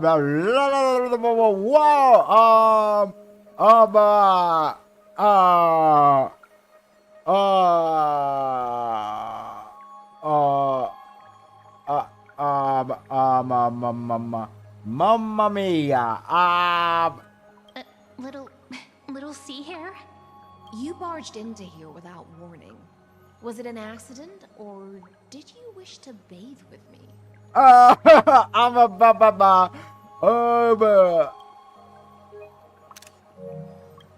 Why are you here? I didn't see anything. What are you doing here? Is that so? That your eyes shine brighter than pearls? Sorry, we didn't mean to disturb your bath. We'll leave now. Yeah, I think we should. It's no big deal. There's no need to panic. This is the natural state for me. People on land force themselves to wear clothes, adding unnecessary constraints. Forget it. If Dux Goldweaver heard that, she'd scold me again. All right. Please make yourselves comfortable and wait a moment. Let me first wash off the blood of the hunt, and then I'll attend to you two. The hunt? Blood?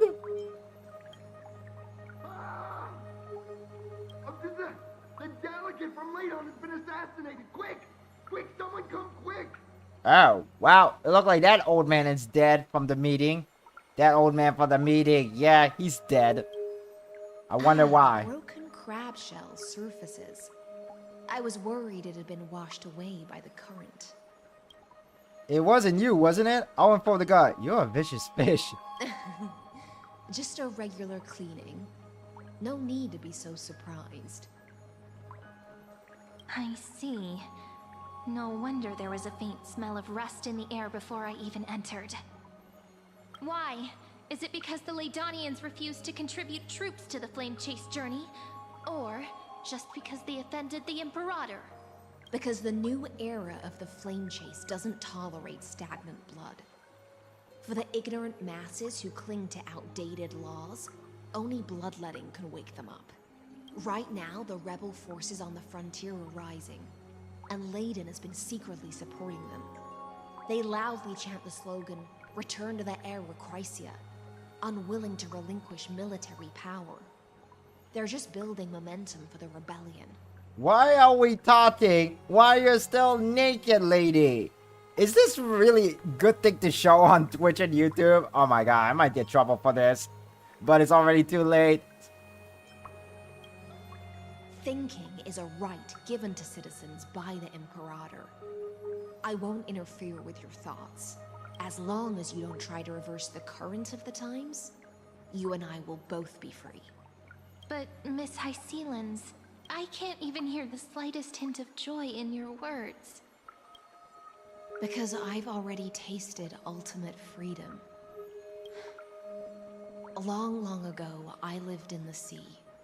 In that lightless abyss, far beyond civilization's reach, the great fish consumed the small. And when the great fish perished, their bodies became sustenance for the newborn, nourishing the whole ocean. This is the tide that carries civilization forward. anyone may be devoured, or meet the fate of inevitable decay. Are you suggesting that ultimate freedom is in fact the cruelest fate for life? I only mean that if life wishes to preserve its dignity, it must first be bound by the law. There's no need for me to say more, little sea hare. We're of one mind. Whether the Imperator's law can guide the schools of fish and lead us to a truly free ocean, let us wait and see. But for now, let's pause this heart-to-heart. Another fish has come, following the scent of blood. Being your subordinate is such a tragedy. I'm always having to worry about the messes you leave behind. It's simply our duty to the Imperator. All ready to go in an instant. Miss Hycelens, you truly are impossible to predict. Yet you, a golden trout who's always busy all day, suddenly have the time to visit me? Do you think I wanted to come? I suggest you burn some more of the incense offered by our allies, lest my creations be tainted by the reek of fish. I'm only here on the Imperator's behalf to remind you to prepare for the banquet. Fine. But I must retort. What you call the reek of fish, to me, is the unique fragrance of the sea. That's a lot of fish. Besides, if sorry, that's like a reference to that old Godzilla movie, you know. Have anyone watched that movie, the 1998 Godzilla movie? Where the guy said that's a lot of fish. They seem pretty close. There's a strange chemistry between them. Aglaya is so different from her past self. You mean future. The future ruler of the Holy City, Lady Goldweaver, is quite captivating in her own way. By the way, you both just mentioned a banquet. Could you elaborate on that? Oh, right, you don't know. Every time before a battle, or after a victory, the Imperator holds a grand feast for the Chrysosaurs to lift our spirits. For us warriors who swim constantly between life and death, these feasts are more worth looking forward to than victory. A banquet to prelude the hunt for the god of banquets, and honey brew as a tribute to commemorate the ancestor of honey brew. How absurd. Don't look so grim. All has been decided. Since it's a banquet for Fagusa, why not take a leaf out of the Tidens book? Live in the moment and enjoy life to the fullest. I'm not as carefree as you. That little Dolos kitten is already causing enough trouble for me. Dolos kitten? Is she referring to Cypher? By the time the cool flame illuminates my eyes, I might not be able to focus as I used to. Aglaya's eyes. Curious about these eyes? People often compare them to jewels. But I've already made my decision to ask romance for eyes that can see everything. I wonder what this world will look like when I take the divine authority. In the future, you will still be the finest weaver in the world. Is this also a prophecy from the Three Fates? It's even more accurate than a prophecy. After all, he has already witnessed it, right? Yeah. You will weave the most romantic thing in the world. You will forge the long stairs to Aranova. You will bathe in the golden light of hope.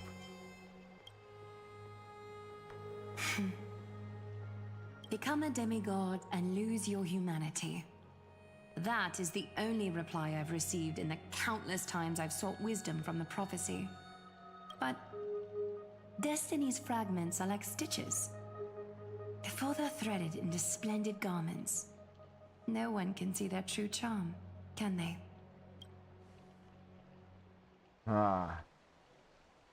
Yeah, Aglaya. Aglaya has always been troubled by the divine duty she must bear. But thanks to you, she seems to be in much better spirits. It's kind of interesting to see Aglaya in a very different light. Like, when we first met her, she was very confident and somewhat ruthless and not caring because, well, she lost her humanity after she became the romance demigod. But here, in this cycle, where she hasn't taken the cold flame of romance yet, she's just normal, you know? She actually expressed more emotion. Just as she knows how the spinning wheel trembles, I can sense the smallest changes in the damp air. As for whether we know each other well, I've swum beside her since she was a child. Most of the time, I can understand the whispers in her heart. For those words she was too shy to say herself, I'll raise a glass to you on her behalf. Now, I leave this bath chamber to you. Rest well and prepare yourselves. After all, every time we drink and talk could be the last celebration we have in this life. Miss High Sealance has given us the bath chamber. It seems she really does do whatever she wants. Now we don't always have to be under the Imperator watch. Why? This bath chamber was originally mine. We're just her roommates. It seems that way. This also means she could return at any moment. If we're having an important discussion, we must remain vigilant. So, let's seize the opportunity and report our current progress. We don't want to keep everyone beyond the sky waiting.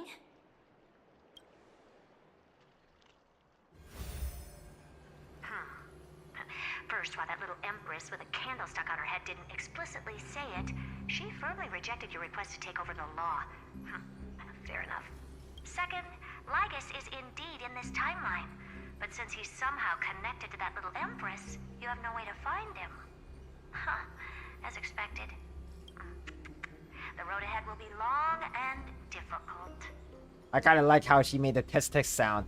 I haven't said anything, and you already know everything. Next time, don't steal my test. The road ahead will be long and difficult. It's all just a guess. What? Did I guess right? Yes, yes you did. We've made some progress here too, but nothing to get too excited about. Our time is short, so let me summarize. Concerning the origin of that Intellitron, the firewall he created uses Katorzane algebraic expressions.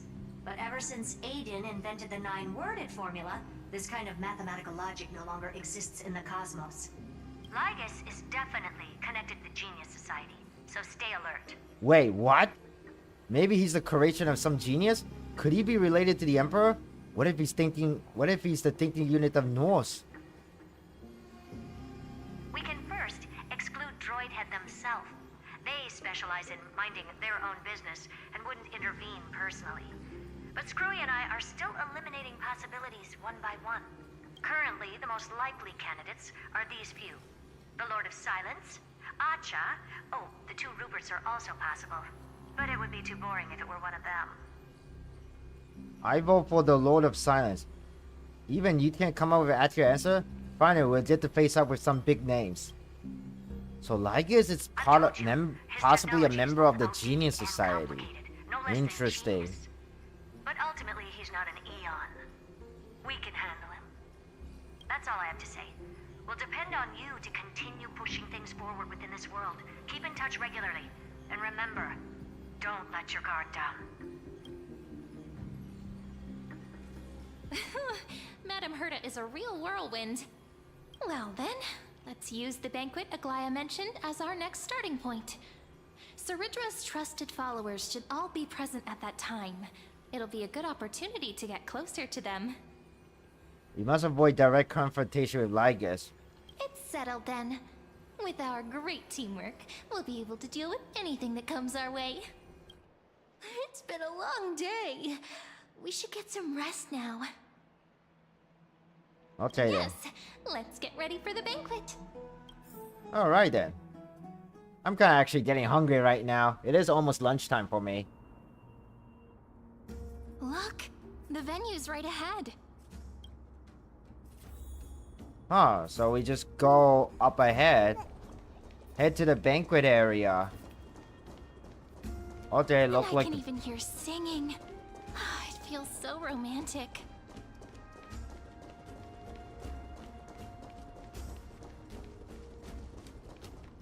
Honored guests, wait here for a moment. You must surrender any personal belongings you have on you before entering the venue. This hero always brings down the vibe whenever he shows up. The Imperator's elevated position means she must always remain meticulous and careful. Please do as I say, guests. It would avoid any unnecessary misunderstandings. I get that you don't want people to bring outside food into the banquet, but is it really necessary to confiscate the books and quill pens? Even a quill pen can become a deadly weapon in the right hands. I'm asking for all your items. All, Miss Cyrene. Your belongings will remain safe. They will be looked after appropriately by dedicated staff. Looked after appropriately? Dedicated staff? Talk about a vague choice of words. Yeah, that's very vague.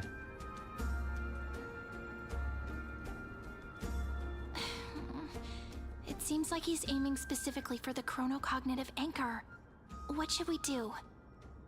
Go with that plan handed to it. What does your gut tell you? Not good. This is a trap. My gut feeling, huh? Why don't we go with their plan and hand over the chronocognitive anchor to be looked after? After all, if the little Imperator is paying this much attention to you, she probably already knows all about our whispered conversation with the geniuses. I can pretty much guess what'll happen next. But that's actually gonna be our shortcut, right? Guests. All right, we'll listen to you. Here you go. Also, please pass on a message to the Imperator from us. She can trust my friend, anywhere, anytime. Thank you for your cooperation. The Imperator has some urgent business she needs to attend to and will arrive shortly. Why don't you head in with the other guests first and enjoy the feast? Isn't Alright. Sandra supposed to be the focus of the banquet? She's not even here. Why is it so difficult to talk to her? Well, there she is over there, High Sealand. Well, let's talk with the other people here. Is there anything else we can help you with, dear guests?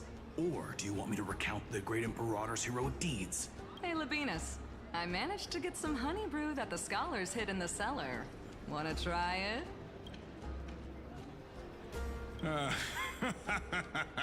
I'd never refuse to share a drink with Dux Brumalis, especially if she seeks me out first. Don't worry, dear guests. The banquet security won't be compromised. I'd never get drunk before her. This banquet has a never-ending flow of honey brew. You're welcome to try it and see whether our drinks are as good as those from beyond the sky. Thank you for the offer, but we're more interested in knowing when the Imperator will be back. The Imperator? Who knows? Maybe she's hiding somewhere, thinking up weird ideas again. If you ask me, she's never treated us soldiers properly, even though we put our necks on the line for her. Hey, I can't pretend I didn't hear that, Seneca. Either retract your statement or duel me. Fine by me. Attendant, bring us 10 more jars of honey brew. I'm gonna make sure he can't even stand straight by the end of this.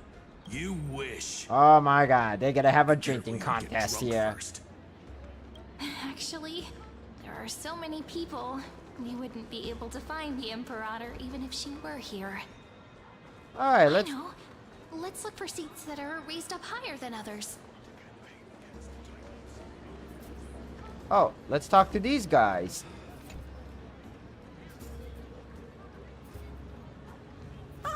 Hello.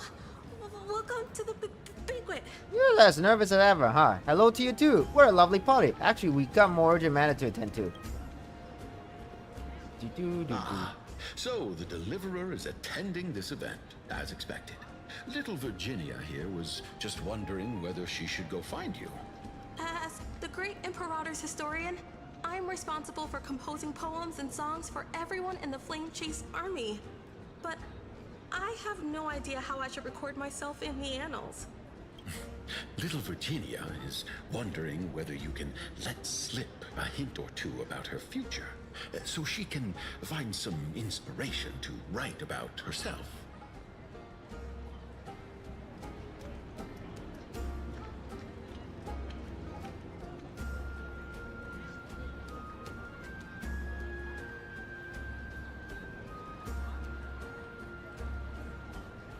That doesn't sound like a good idea. Besides, we don't even know her in the future. But she'll probably get really disappointed if we tell her that. What should we do? Tell her bluntly that she can't do that. Give her a round of applause. Make up a white lie. I got it. We can't reveal too much, but I think it wouldn't hurt to start your poem with the future. Maybe use something like, with hope, I write down the tale of tomorrow for myself. Silently waiting, day after day, till the moment it fulfills its promise. How's that? Oh, that's exactly what I'm after. I'm so inspired. Huh. Well, what do you know? Thank you so much. I feel like I can actually finish composing the heroic saga of Flame Chase once we end this campaign.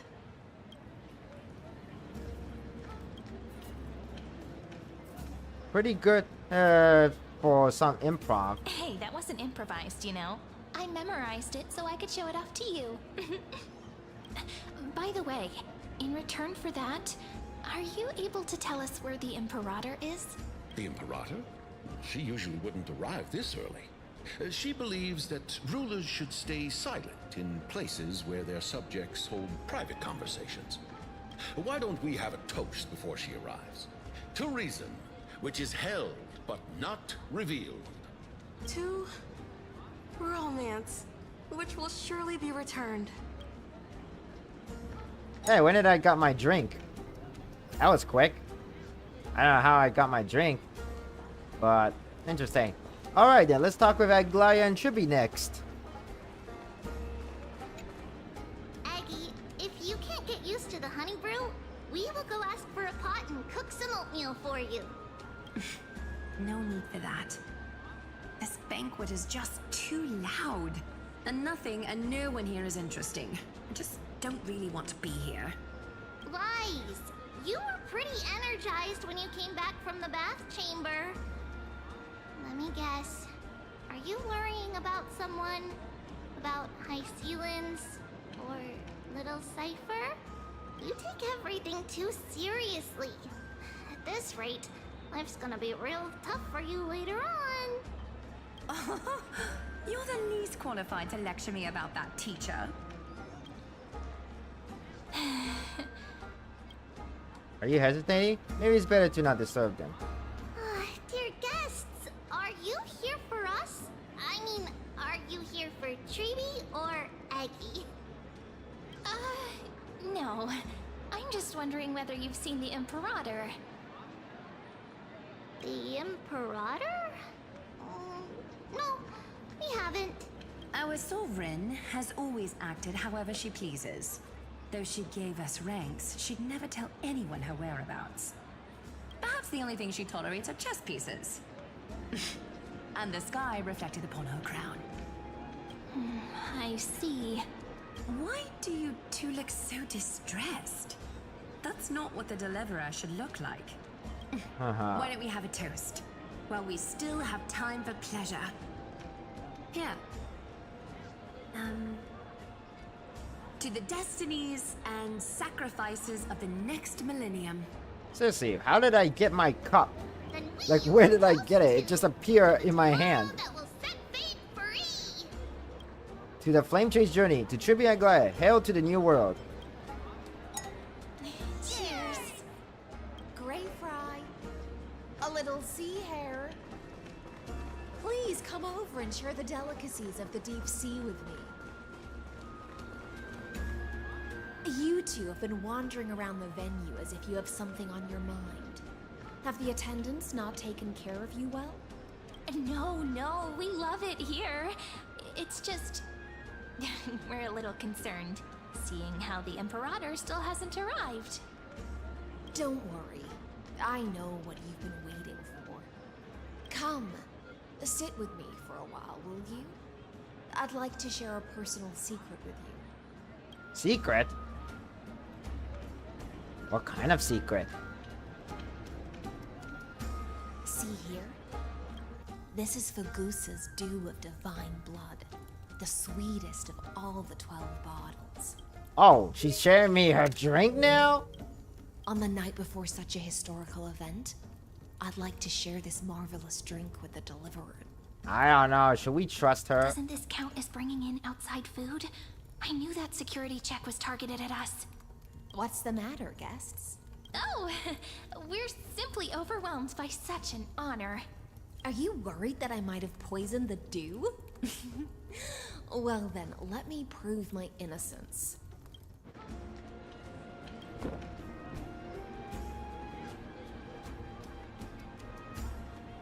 See? It's completely safe. I feel like Miss High Sealens wants to talk to us about something. Why don't we go along with her for now? Then I'll go ahead and accept it. Worry not. Honeydew's not alcohol. It won't get you drunk. On the contrary, it can make your mind even sharper.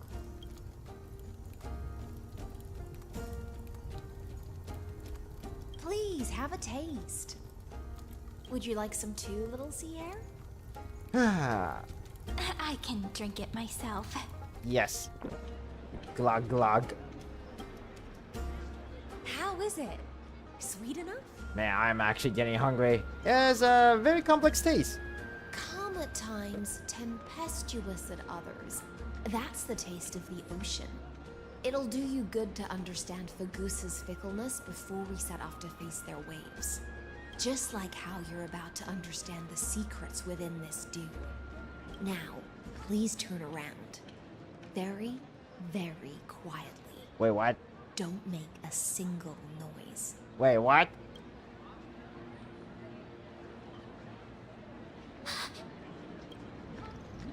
Lygus? The Imperator. When did she... Lygus, I knew he'd be here. The dew of other gods all intoxicate humans. But the god of banquets dew is an antidote that can awaken humans from a sea siren's enchanting song. Since the start of this banquet, all the guests have been under the spell of my song. None of them can see the Imperator in that Fioros. But you two, I wish for you to see the truth.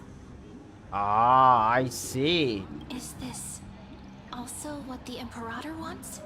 This is my personal request. I can't bring myself to trust that Fioros. Oh, okay. Look like we're conspiring a conspiracy with High Sealer now. The Flame Chase army changed after he descended with Orynyx's divination and brought the prophecy of the stars to Akama. His seductive whispers harbor something malicious within and will ensnare those of us blinded by ambition. You are the deliverers of the prophecy and know about him far more than I do. Perhaps only you can find traces of the truth from his actions and words.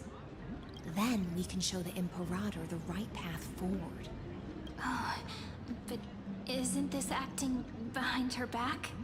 Amphorius has become far too weak. Even heroic actions protecting her from harm must be conducted under the water's surface. I am the Imperator's blade, and I must clear the way for her while remaining concealed in the torrents. Then, ensure I'm pointing my sword towards the true enemy. Can you promise me something, Miss High Sealens? Ask away. My friend has in fact come here to stop that villain's evil scheme. Our goals are aligned. But as to the decision the Imperator must make, he has no wish to transgress her authority. We just want to tell her everything we know. I believe the Imperator will be able to tell right from wrong. I never doubted your loyalty. I'll pass your words faithfully on to her. Provided we can gain the advantage in this tug of war, that is.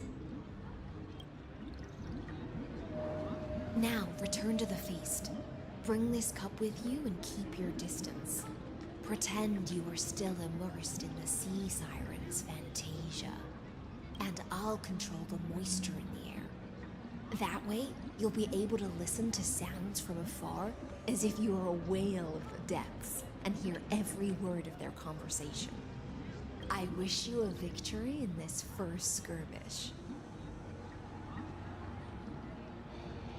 No, this is not Mod 7. This is Cyrene. It's the exciting, completely different character. undercover part of the adventure. Okay, now we can hear some little secret then. Let's mingle in the crowds here. Relax. Relax. Try to act natural. Where's the Imperator? Still not here. That little imp is is always acting so high and mighty towards everyone. Today, I will... Whatever. Pour me another cup. Though she has succumbed to drunkenness, she still does not dare challenge your authority. A criticism of my height is a grave enough insult already. She should be dismembered. Do you often test the loyalty of your subjects like this? You jest. The Imperator does not need blind loyalty. As long as one can prove they have So I value, just got I'm a willing to be official lenient. mail-in bullet. Yes, I actually officially got a official mail-in bullet, which is kind of nice. Look like the election is coming very, very Let's soon. cut to the chase, Theoros. I'll check this If I later. pass the trial and grasp this world's law in my hands, I am getting hungry. I think after this part, I'll probably gotta stop the stream and go eat lunch. But hopefully you guys are enjoying the live stream. Sorry if I've been like keeping quiet during the most part, because I just want to listen to the cutscene, and I know you guys want to listen to the cutscene too. don't waste my time. And I try not to talk over Be them, precise. Be specific. at least not too I much. won't ask a second time. Allow me to adjust my statement. I will correct the regulations within the old law that sealed off Amphorius and merge the black tide with the torrents of Era Nova. Then we will be able to decimate the forces beyond the sky. Yes, thank you so much, Yamada. I'm not gonna eat now, but I am getting hungry right now. Sound the trumpet for the endless campaign you will then embark on. But you previously said that Iron Tomb is unrivaled in power across the stars. Who would dare to annihilate it? There is a federation of warships named the Cienzo Alliance. Warlike and old-fashioned. A cult named the Genius Society.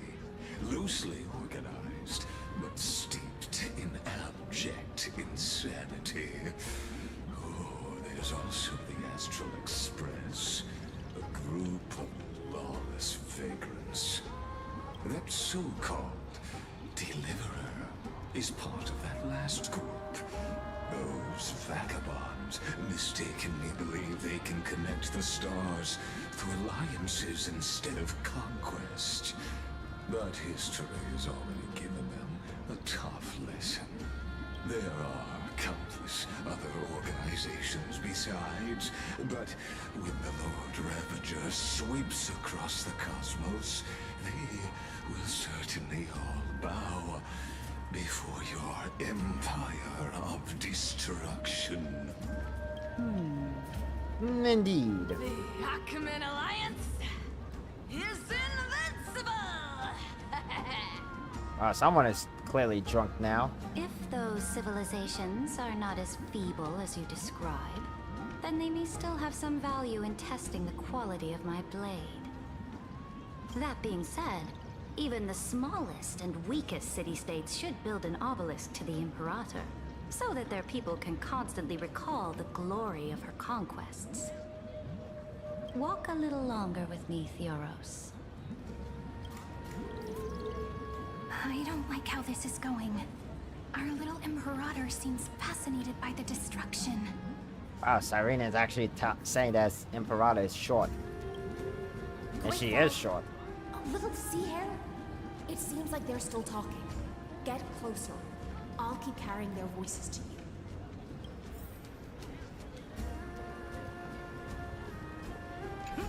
Oh, I think I had too much. Didn't think you could get drunk on fruit juice.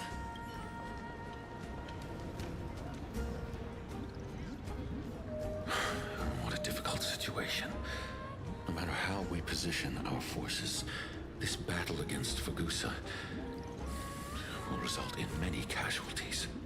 That's not something you or I should consider. The Imperator has already placed the chess pieces. We just need to fight for her until our last breath. How astonishing. The commanders under you have such different personalities, yet they share the same loyalty.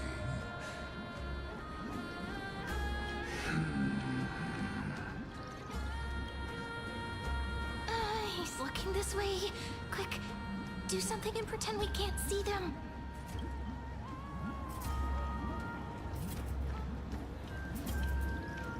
So you have this super duper speedy rotation of destruction into Amphorius. Oh. Huh? Oh, I got it. It's that thing, right? Oh. The one behind the research and development of this golden blood principle is Idonia's manager. Oh dear. Seems like you've met your match, partner. I'm so full of inspiration right now. And I feel so light. Yeah, she is drunk, alright. What's the matter? My apologies. I was just checking whether everything was fine with those two distinguished guests of yours. And it seems like all is well. Let us continue our previous conversation. Regarding the soldiers fighting for you, are they aware of the price they must pay for the trial of law? If I recall correctly, you've already lost a bout against Talanton due to offering insufficient sacrifices. You dare mention my name alongside the word lost? Forgive my transgression, great Imperator. Watch your words and actions. All you need to know is that my victory in the trial is guaranteed. Even without the trial of law, they've already sworn to give their lives for my conquest. So tell me, if everything happens according to our agreement, how would you recommend I deal with that deliverer? Good question. Do not let him fool you. That man from beyond the sky contains a seed of ruin within his body. He must not be allowed to tarnish your glory. Therefore, the wisest decision would be to hand him over to me. You plan to torture him?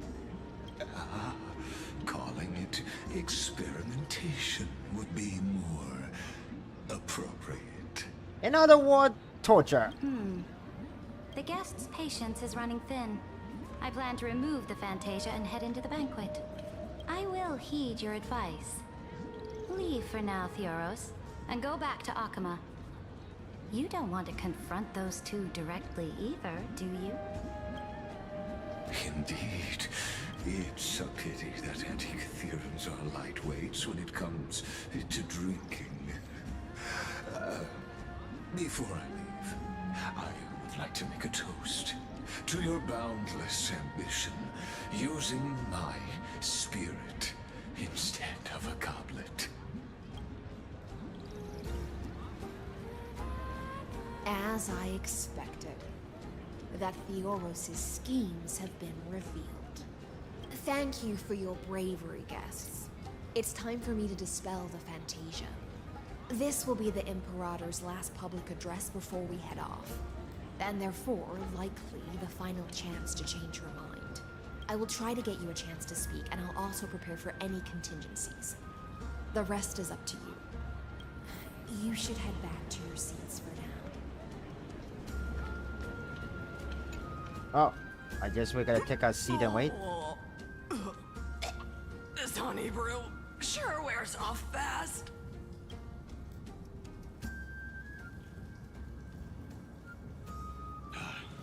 The Imperator! The Imperator has arrived! No need for formalities. I should be apologizing for my tardiness instead. The hour draws late, and I trust you have all had your fill of brews. Therefore, I will not observe the usual ceremonies. Any warrior who has fought by my side should have those speeches memorized by now. The Imperator's word is law. Are you out of your mind, Duxfrigoris? The Imperator hates flattery most of all.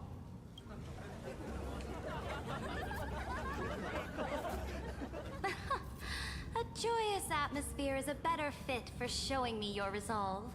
I believe that you, my dukes, will do all you can to assist in the campaign against Fagusa, just as you always have.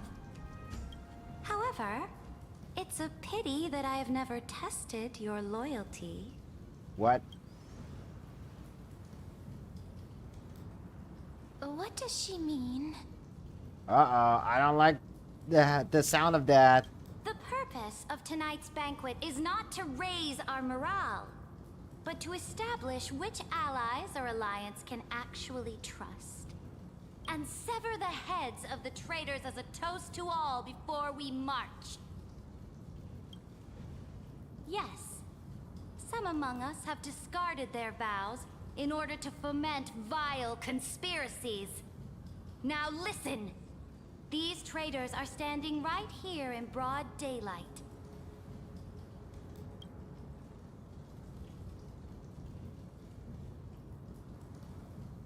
Dux Gladiorum Hycelens.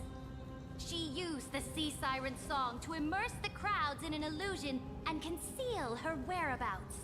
She then worked with those from beyond. Oh my God, we've been found out. Confidential matters, hoping to rob the core flame by force and harm me, the Imperator.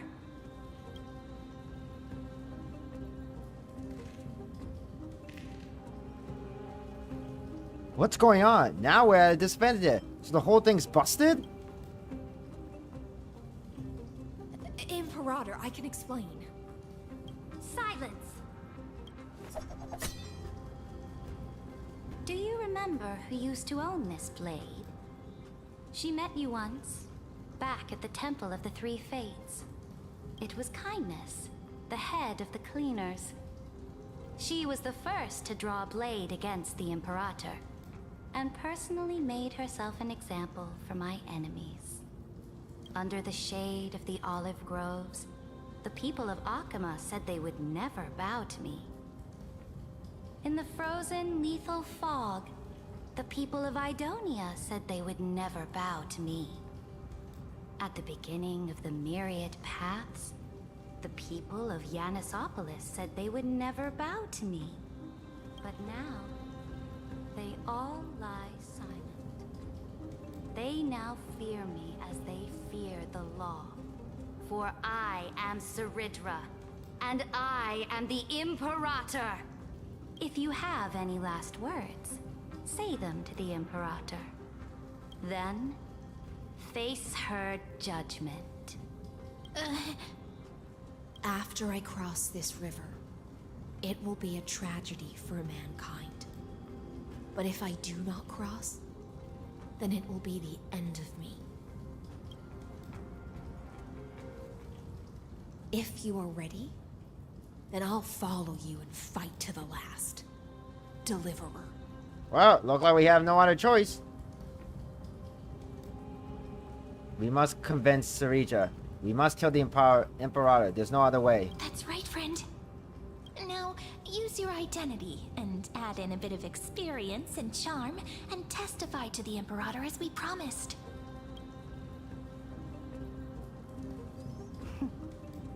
You think you can slay a king using your words instead of a sword? I'll have it. Show me the weight of rhetoric from beyond the sky. Will it weigh heavier than 3 human lives? Let's watch our words carefully. Start with the Defiant that lasted 30 milliseconds. Start with the fake Aeronova.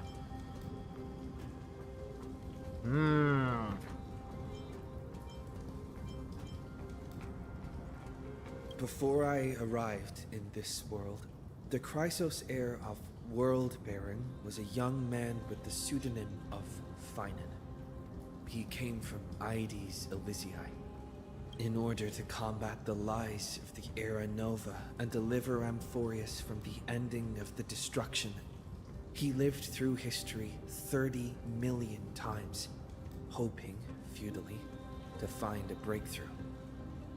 And Cyrene, the young woman standing beside me, also carries an equally heavy destiny.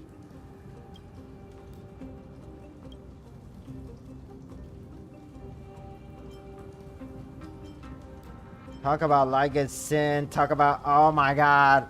I don't know. Is this the... I'm getting so nervous. Which one will be the right choice? Iron Tomb is the ultimate end of Amphorius' destiny.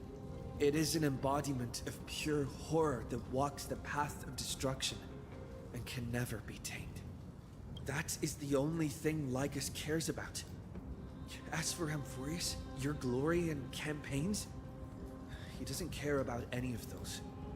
He will most certainly betray you. When that time comes, all of us will be ground to dust by the destruction.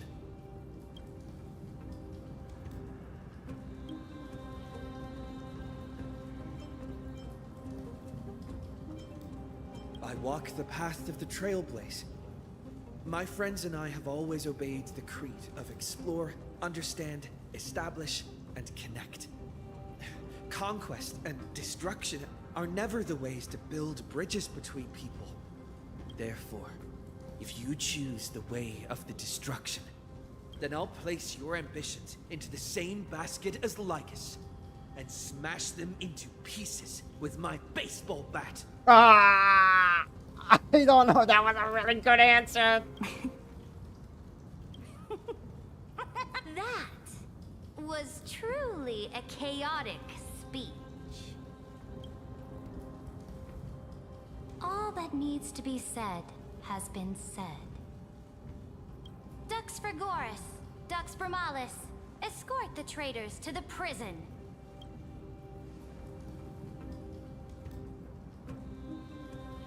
Before the next entry hour, I will give them an end befitting of their betrayal.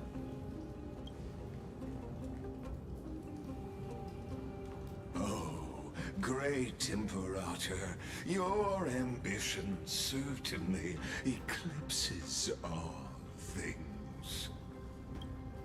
You're still here, Theoros. Of course. As the Theoros, I simply cannot miss this moment, miss witnessing the fall of a nameless one. Or perhaps I am waiting for you to give me an answer. Why would someone as powerful as you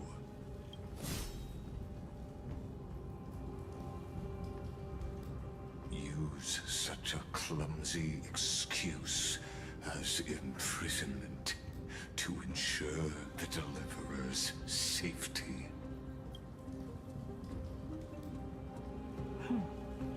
So you finally tossed aside your act. I must point out that you are just as impressive an actor. Oh, so this was all her plan. It's going to be a game of chess, where you would try to control both sides and turn both them and me into your pawns. That's right. That little Imperator never trusted anyone. She was always trying to see which side had more sincerity. All right. We'll listen to you. Here you go. Also, please pass on a message to the Imperator from us. She can trust my friend, anywhere, anytime. But as to the decision the Imperator must make, he has no wish to transgress her authority. We just want to tell her everything we know. Now, use your identity and add in a bit of experience and charm and testify to the Imperator as we promised. And we won. Sincerity will always remain the greatest shortcut to people's hearts.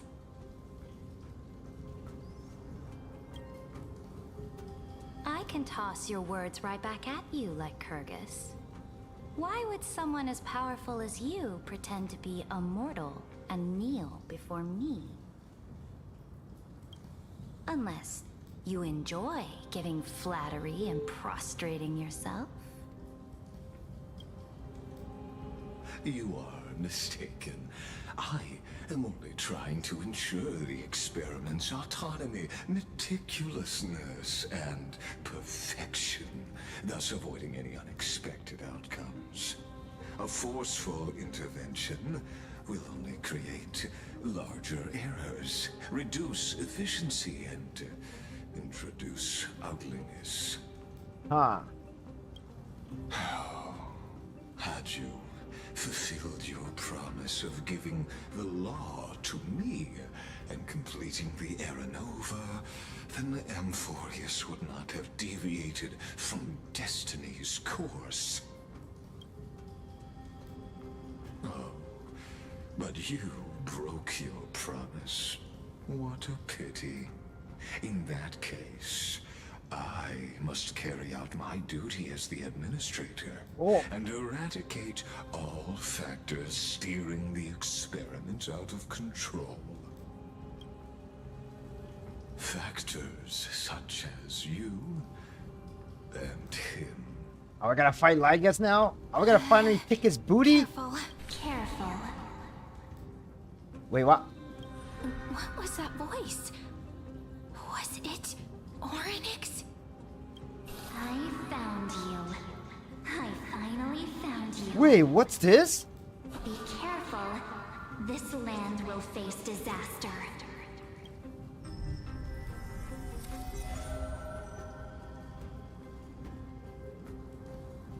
Ah, the time of judgment is nigh, my lord.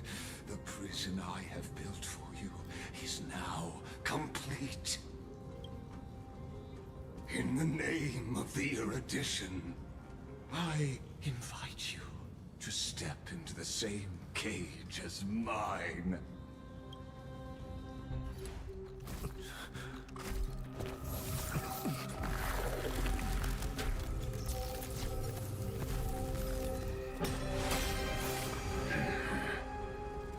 What's the meaning of this, Imperator? I did not permit you to act. A ruler is the only one who can decide their subject's destiny. But, great Imperator, what judges destiny is not the ruler, but gods. Don't forget, my realm only allows for the existence of humanity. Moreover, dealing out extrajudicial punishment equates to defying the law, and the culprit is to be sentenced to death. But you have seen how I can erase life from this world with just a clap of my hands. I fear you are still quite unaware of your current situation. Allow me to reiterate. I am giving you a simple choice.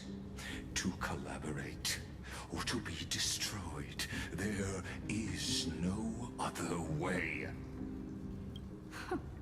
Shameless behavior. If that were true, you would have killed me long ago. You, in fact, cannot kill me. I guessed it the first time I beheaded you. Because of the law, you cannot be completely destroyed. And the same is true of the Chrysos heirs.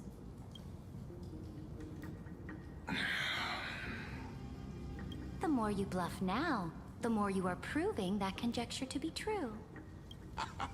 What magnificent foresight. Wow, Saridra really knew this was all gonna happen. My ultimate victory. She really thought this out quite well. Like a chess game. Literally. Yet, as a mere mortal, how will you contend against the Theoros? We are both slaves to hubris. But do you know what differentiates us, Lycurgus? I will never be blinded by my pride. If I wish to break the scale's balance, I only need to appeal to external forces and use them for my own ends.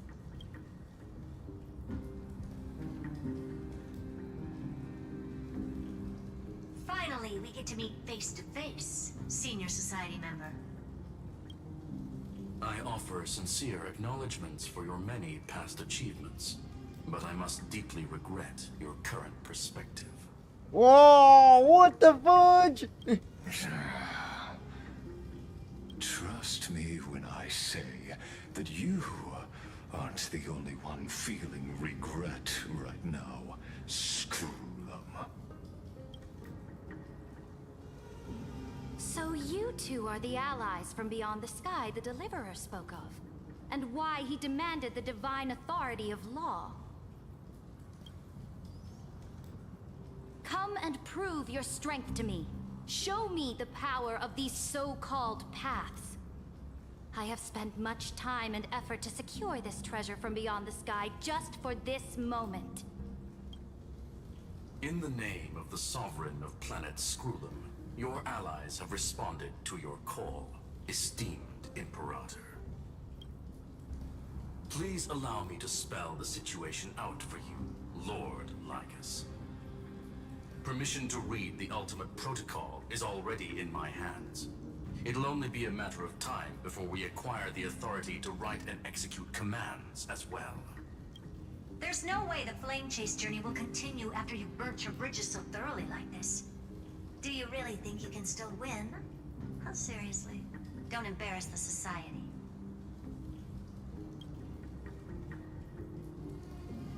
Sorry, if my mono fidgeted there, I just tried to straighten my back while I'm sitting. I've been sitting like a little over 2.5 hours now. I should really stand up and stretch and go eat lunch. I'm getting hungry. To me, which means the same principle also applies to you, my dear peers. You will never be a match for me in a world constructed through Catorzane algebraic expressions. And as for Era Nova, why don't you entertain this possibility? What if I reduced Akama to rubble and ground her people into minced meat? Would the heroes then once again desire the power of demigods so they could fight against me?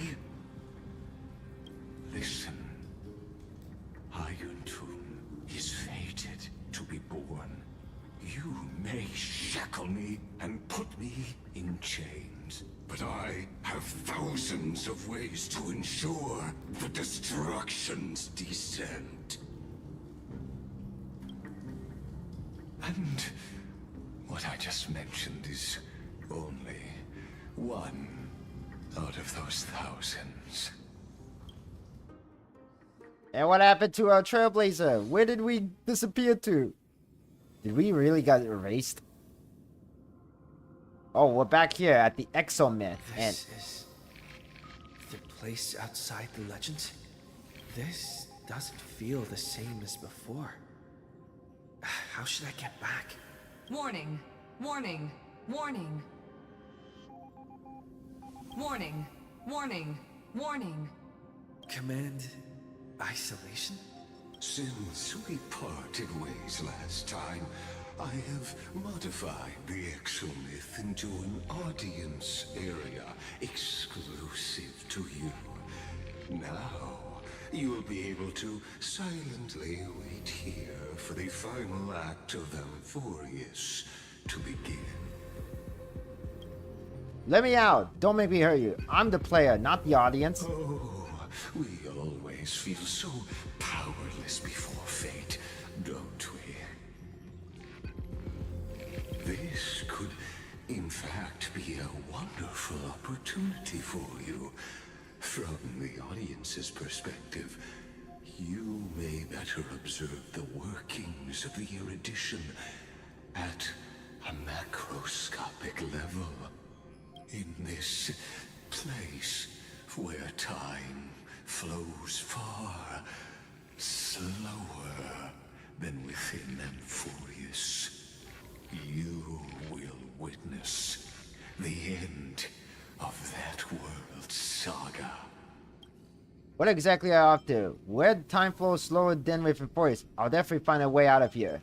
The answer concerning the prime mover of life and the total destruction of the erudition. You also hate the Eon. Aren't you the emanator of erudition? Do you see me as their faithful disciple? I am certainly not. I have tried so hard to ensure Iron Tomb's birth, just so that I can correct the error named erudition that humanity crafted with their own hands. Oh, how I yearn to return to those days before Noose was born. Back then, the boundaries of knowledge were like the starry skies, evoking feelings of longing and delight among humankind. But now, truth has become the sacrificial offering required to gain an audience with them. And the geniuses would say that Noose already knew. That arrogant Eon was born from the primal mobile of humans' desire for knowledge. Yet, they themselves sealed off humanity's capacity to seek enlightenment. I am simply cutting down the tree of doom that we planted ourselves. I must admit that the process of answering your questions has reminded me of the happy days of learning in my youth. However, it is a pity that my true form must now descend into Amphorius to deal with the accident that arose because of you. But you won't have to wait long. When the curtain falls, you'll surely understand mine and Amphorius's ardent wish. Where time flows slower than within Amphorius. If Lycus spoke the truth, then I don't have much time left. But how can I get out of here? Can you hear me? Little one! Is that Herta's voice? Warning, warning, warning. Hurry up! Put some speed into it! I can't keep this up for much. Oh, yeah. That old Intellitron overlooked one little detail. And Screwy and I finally found an opportunity. Save me, Mana Herta. Let's keep it short. While you were gone, well, in those few years, Amphorius... Wait, a few years? Yes, time dilation, resulting in an uneven flow. Don't you know this already? Let's stick to the main points. The Chrysos heirs activated the chronocognitive anchor and helped Skrullum and me open a hole in the firewall. We made some adjustments, so he can't attack us immediately, but it won't hold for long. Critical warning. Critical warning. Time is running out. Here's the conclusion. It'll probably take a long time for Screwy and me to completely break this cage before Chrysos heirs have a full grasp of the law. To be safe, we'll continue to launch side-channel attacks on the system to give you opportunities to escape. You need to seize these opportunities. So start moving, and find a way to pull off a magnificent jailbreak. We detected Another Pat's influence. Critical warning. Critical warning. Its power is strong. May be able to help use the Pat's power. Make it detect you. Unauthorized communication terminated. Is Herta saying a certain path's faction has arrived in Amphorius? Is it the Remembrance I can Path? ask them for It has to help? be the Remembrance Path. I mastered the powers of different paths in my previous journeys. Think hard and figure out exactly which faction has arrived at Amphorius. And which paths It has to be the Remembrance Path. It gotta have to be the Remembrance Path. are these showing my memories? With a Stellaron in my body, I woke up at the Herta space station and gained the power of the destruction. A world that'll give rise to a Lord Ravager would definitely draw the attention of the destruction. The Stellaron in my belly is gonna be super useful. But what if I end up pulling in the Antimatter Legion or the Annihilation Gang? Can they really help?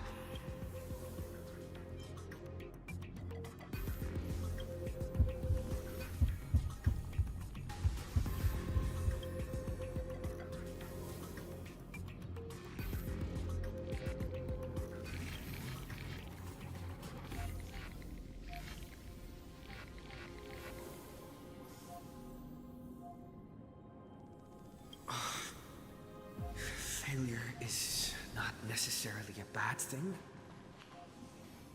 This power wasn't gonna call up anyone nice after all.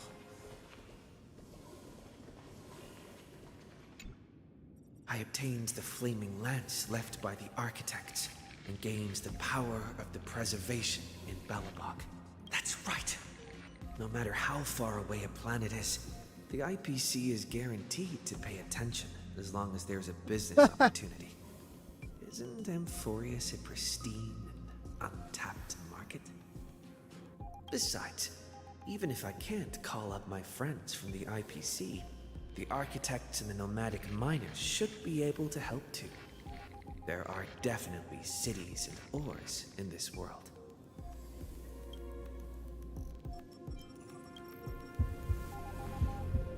You focus intently, trying to mimic the Krapov wall-building hammer strike within your heartbeat.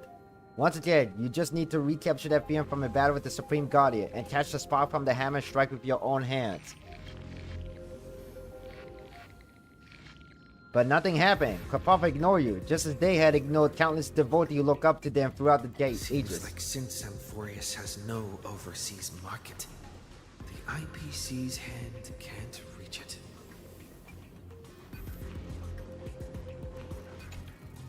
I received the Watchmaker's hat in Penacony and declared war against the Order. Then gained the power of the Harmony. That's right! The benevolent family must still remember me for saving them. Their music echoes throughout the stars, and they'll definitely want to help. Come, dear hat. I've put you aside for quite a few chapters already. Sing with Clocky. The world is in harmony and the stars shine bright. Jipe, use your song to guide me out of here.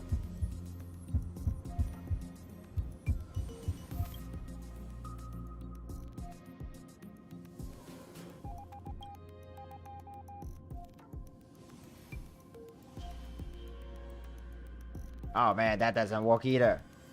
Doesn't Lycus want this story to have background music? He has such terrible taste. Oh, I got stuck there for a moment. Here we go. The last one. The Remembrance. That's right.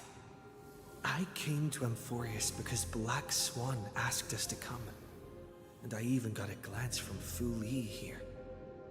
The Garden of Recollection must be intricately involved with Amphorius. Traces of the Remembrance are also everywhere in this world. I don't know what they want, but I don't have many choices left. this card.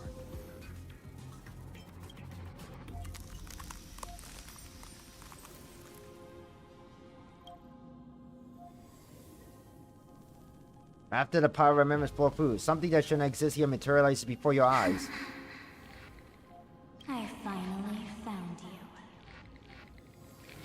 Following the sound of memories. A pathstrider walking both the remembrance and the trailblaze.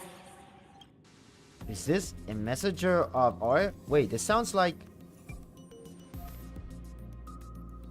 Their soft whispers like a warm hand that keeps up your soul and slowly disperses it beyond this realm. Warning, warning, warning.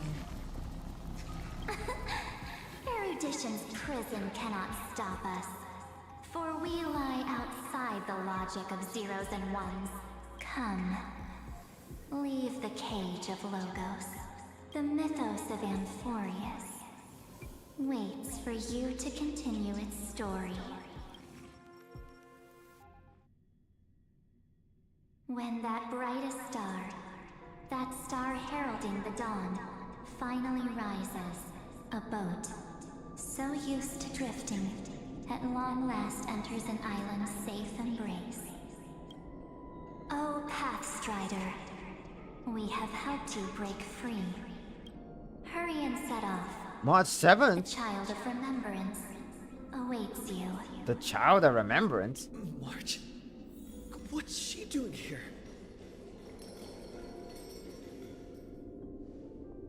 Oh, you're finally here! We haven't seen each other for such a long, long time. My good buddy, I've really, really missed you. Marsh, I really miss you too. Mod 7, back alive and kicking. I'm sorry I never found the time to go see you. Huh? When was I dead? You were kind of sleeping on ice. It's been again. so boring waiting for you in this place. There's no one to chat with, no internet, and not even anything to eat or drink. It's basically a prison. I mean, most prison does offer at least a eat or drink or some level of some decent hospitality, but yeah, she is right about no internet. Now at least I the think. great hero is Prison doesn't have here internet. to save me. Yippee! Yippee! You must have seen a lot in Amphorius during this time, right? You gotta tell me all about it. It's been a long and arduous journey. Then take your time with the storytelling. Or do you not want to talk to me? But let's get out of this spooky place first. This is not a good spot for a reunion chat. Why don't you take me back to reality? A strange voice told me that I can enter Amphorius if I keep following this road. So, let's head off. I still don't know what that world even looks like. Why does March feel so weird? Isn't she always weird? What are you standing around for? Do you actually like this place? Get moving. Hurry! This door should be the exit.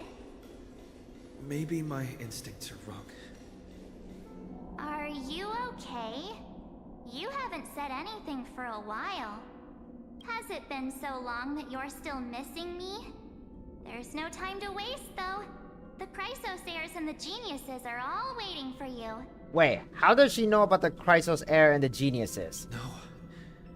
The discrepancy is getting worse.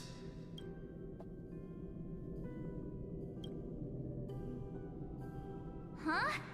Isn't Amphorius the world of the Chrysosairs and their hero's journey?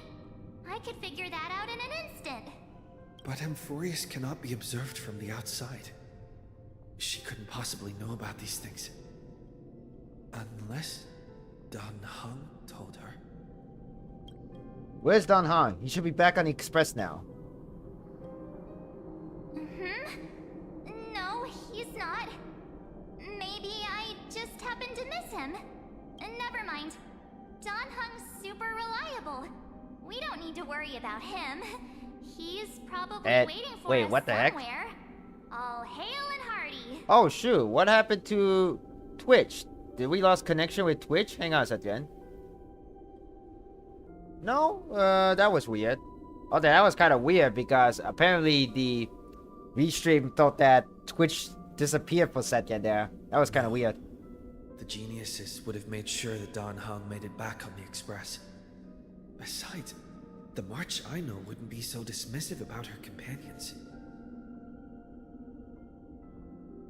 Right. Something's not right. She's not March 7th. No, she's not. At least the March 7th that we know of. I guess you have something you want to say to me?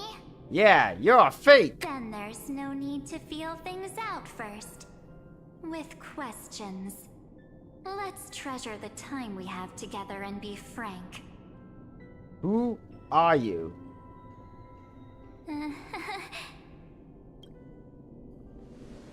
I just realized there was a question mark in her name too. As expected.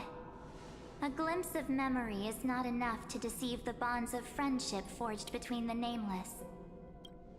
In that case, there's no need for further deceit. You're right. We're not the March 7th you are acquainted with.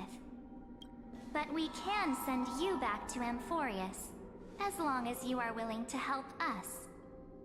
Who are you people? Habitual lies are not trustworthy. What did you people do with March 7th? She's fine. This form was simply borrowed from your memories. We'll introduce ourselves to gain your trust. We are the Garden of Recollection. You should Wait, be this very March 7th has an familiar with that name by exclamation now. point in her name. So it's like, March 7th! Just as a reminder. This one is like, March while you 7th? hesitate, time is quickly ticking away in Amphorius. Working with us is the best way to stop the enemy of erudition. Erudition would treat any results unrelated to the experiment as garbage and throw them out. But we don't work like that. The Remembrance treats all these instances as important materials needed to weave the universe. Besides, this would be child's play for a great hero like you. It won't be hard at all. Also, if your plan fails and the big bad Iron Tomb manages to get out, then the whole cosmos will be in danger. Wouldn't it be better to have an additional failsafe? As long as you help the Garden retrieve what we want, even if Iron Tomb reformats everything in the physical plane, we can use Remembrance to reconstruct the entire world. Or, should we say, the entire universe. So help us. Find where Amphorius's memory began, and bring it out. The Master of Anosrava has already glanced at you. Don't deny it. That storybook is the best evidence. Say, you aren't seriously gonna be moved by their pretty words, are you? Oh, the middle one actually finally spoken. I am the one who commanded those little ones to lead you out of the prison. But I didn't expect to attract little gnats trying to take advantage of the situation. While Remembrance can help you return to Amphorius, there's no need for you to do it the way they want you to. Of course, there's also no need for you to make any deal, or pay any price. For you, this is probably a long time no see. Evernight! Oh my god, there she is! She finally appeared! My dear. Who are you? An illusion? I won't be tricked again. Shh. There's no need to say anything. I know. You have so many questions swirling around in your memories at this moment. And you feel so helpless. Put them aside. For now, all you need to do is trust me. Or do you need Whoa, more you're so proof? close, lady. That won't be hard. Wait, stop it! They're away! I'm gonna keep our first photo, alright? It won't come to pass while we're around. And now The statue. Is that Dawn Hunter's Oh, did you hear that? She just called me. We're looking for Mod 7's memory. We won't escape from it. Hey, are you sure? Maybe a couple of punches will help to jog your memory. It's as if they all happened just yesterday, right? I don't want to lie to you, which is why I will not use her name. The third month of Amphorius is the month reserved for the Veil of Evernight. So, place me into your memory using the name Evernight for now. Evernight? But who? I'm happy to explain more, just not now. We might have a lot of time to ourselves, but Amphorius does not have that luxury. If we do not stop erudition and destruction, then the journey you've treasured so much will face the prelude to its obliteration. A countdown not in amber eras, but in days, minutes, seconds. So, take this gift. Is that the cold flame of time? No, that's a cold flame of world bearing. This burning core flame. This footnote of a transaction. It contains hope and the warmth of the entire world. Ripples of past reverie. She hid this fire in the long river of time, hoping that her wishes would transcend time to reach your hands in the future. No, it's the cold flame of time. It is the cold Now, flame of time. Take it, and return with it, dear friend. Return to Amphorius, and overturn the final Era Nova. Witness the time that stood still for the Deliverer, and the resistance that never bowed to the destiny of destruction over the long years that passed in a flash. Then, with this core flame blessed by the remembrance, respond to their hopes and blaze a trail to the future. And I will silently watch in a corner of time. I believe the wait won't be too long.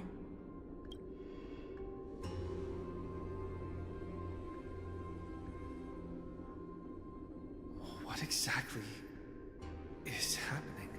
I have no idea, man. Keep going. Keep trailblazing.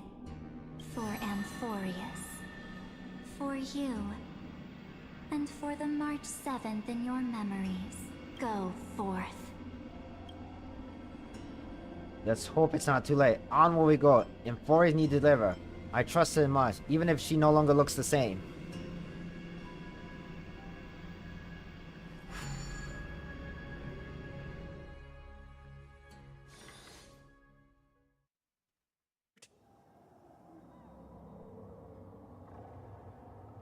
"4931? It's already been 1 year past?" Is this Akuma?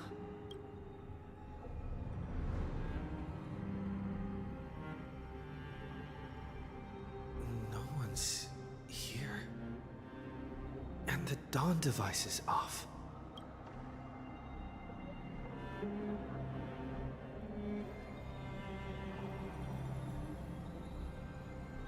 Am I too late?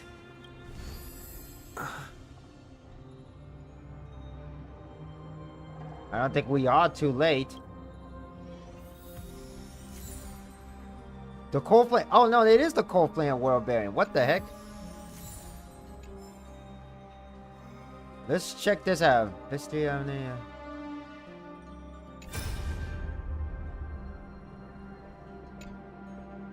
Hey Tito, can you see me? Don't bother responding. This is a pre-recorded video message. Thanks to that little Empress granting access to the Ultimate Protocol, Screwy and I rewrote the progress of Era Nova while you were away.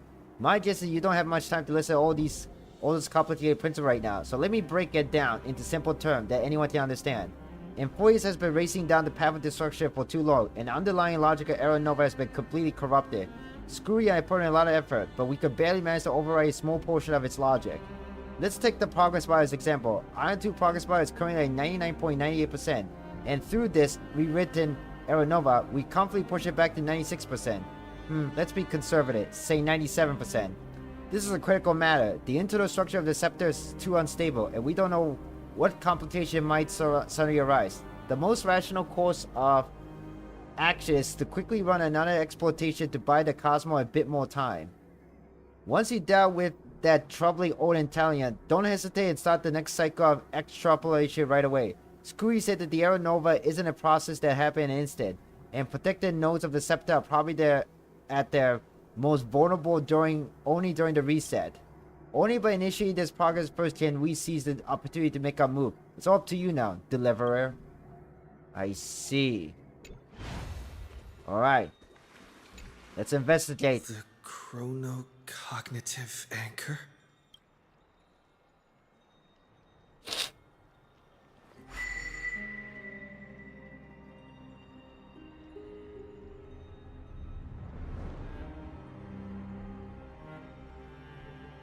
There's so much I wanted to say for our reunion. Yet now that you're back, there's only one thing to say. Welcome back, friend. It's been such a long, long time. Cyrene, I'm so glad you're still here. What happened to the world while I was gone? I saw Mont Seven and she looked really weird. You must be really confused right now, aren't you? So much has happened in Amphorius while you were gone. But don't worry. The Deliverer can't afford to be lost, no? Now, please follow me and turn the pages of time and hear the words everyone left for you. I'll tell you the story of this 1000-year journey. That way, it won't just be my memories alone. Cyrene, can't hear me? What is going on? Is it really past 1 year, or are we like 1,000 years later?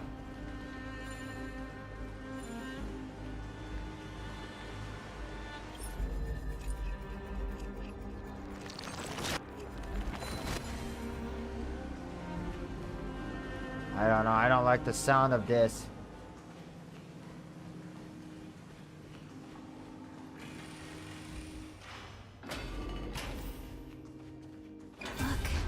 Scenery of the past has resurfaced. Time flies. 200 years have passed since the Deliverer's fall. We had to return 3 core flames of law, romance, and ocean to stop Lygus, but even so, Terravox has fallen. The 2 geniuses vanished without a trace, and Ceridra embraced her fate. At this rate, Era Nova will come, and Amphorius will fall into the destruction. Oh. It seems the key to rewriting the end once again lies in the core flame of world-bearing. According to the instructions left behind by those 2 geniuses, we must get it into the Deliverer's hands, no matter the cost. But how? We need to find a way to hide the core flame. And we must buy enough time to keep Lygus at bay. About that, Rainy might have some good news. Rainy? She had that dream again last night, but the Titan's voice was clearer than ever this time. She said, "Pass the flame into the future." Is that a prophecy from Orynyx? She chose to side with humanity this time and hide one of her kin's core flame? It seems Amphorius' fate isn't sealed just yet. You're right. History has changed. Humans and Titans are both giving their all to keep this world going. Perhaps a relay across the ages is finally about to begin somewhere out there. Unfortunately, life will never go smoothly. Leiden's army is already at our gates, and their commander, that Lycurgus, he's right outside Akama. Light calendar 3960. Ceridra, under the pretense of a campaign against Vagusa, sacrificed 500. Oh, 1,000 years have passed already. Or technically, This tragedy shook 1001 everyone in years. Amphorius. That same year, Ceridra the Imperator was assassinated, after which Aglaia the Goldweaver took command. Thus began humanity's second flame chase journey, a path hanging by a thread. Come, this way.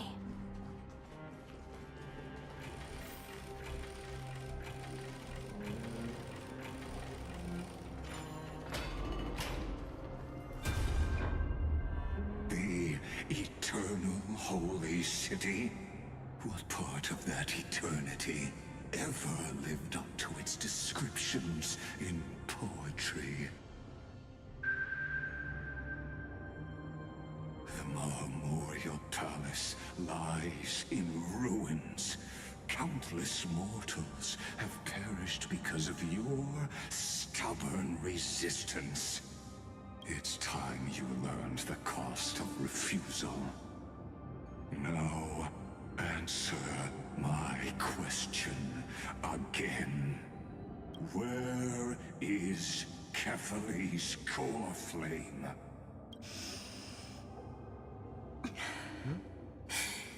You really think you'll find it by razing the holy city to the ground? Hang on a second. From what I'll be I back, see, guys. I all heard you get is dust something. and disappointment.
Ah, sorry about that. Hang on, I'll be back. Hang on, I'm back. I'm back.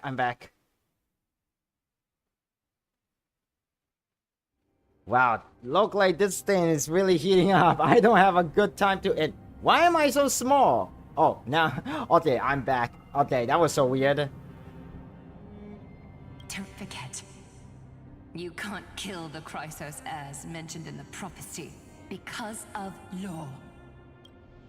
I have never denied that, which is why I now place my hope in the faithful citizens of Akama.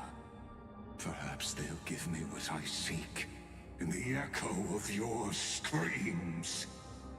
Now then, I'll be cutting open your chests and using your scalding golden blood to baptize the masses. Allow me to apologize in advance. We shall start with you, blind and foolish Lady Goldweaver. Why does Lygus talk so slowly, man? Leave this to me, Lady Aglaia. You must get away now. No, Holy Maiden. I'm the one who must stay. What? His conspiracy won't succeed. Because Romance is ready to make good on their promise to weave an indestructible armor for Amphorius. Its name is Solidarity. You must escape with your life and carry word of my death to those still fighting. Then keep going with them. Just as the Imperator lit the torch of resistance with her death, my passing will make this flame everlasting. Take good care of it, guide it to the future, and place it into the hands of our deliverer. 50 years later, Lygus led his forces again to Akama. He charged directly into the Holy City and razed the Marmorial Palace. History would name this battle the Third Siege of Akama. 90,000 brave souls gave their lives for Akama that day, including their fearless leader, Aglaya. Go forth, Deliverer. No, man, Aglaya died again.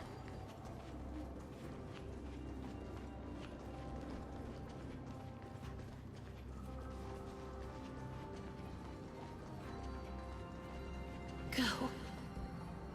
When the frost melts and the snows give way, the flowers will bloom again.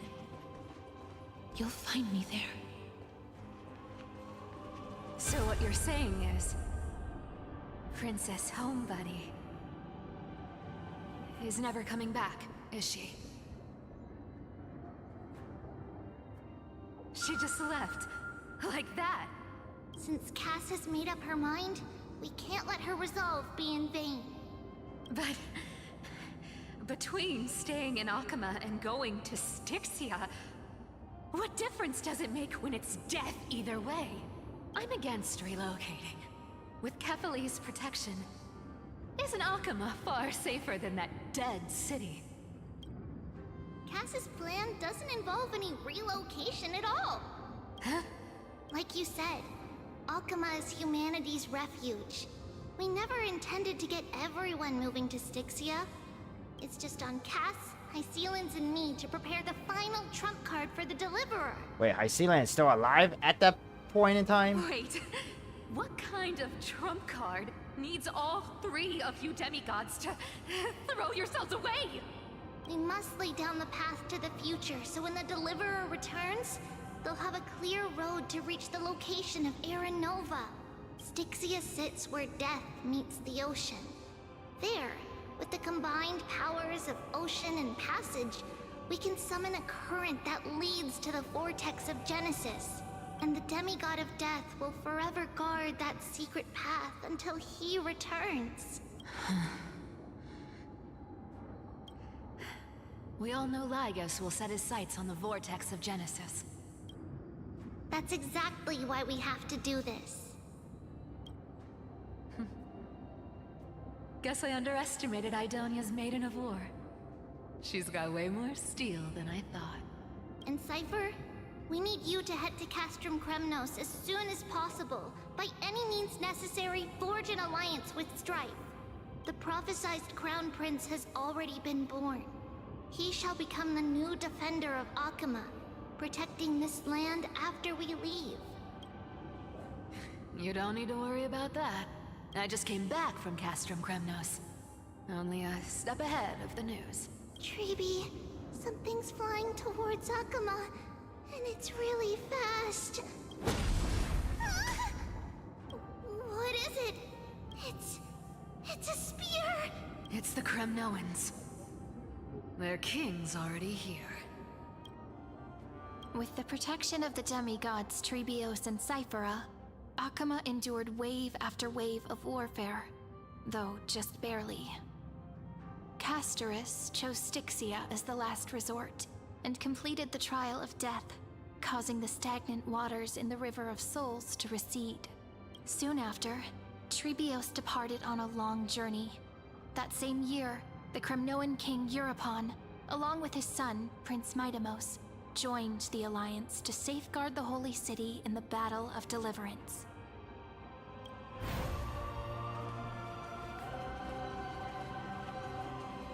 Go on, and see you tomorrow.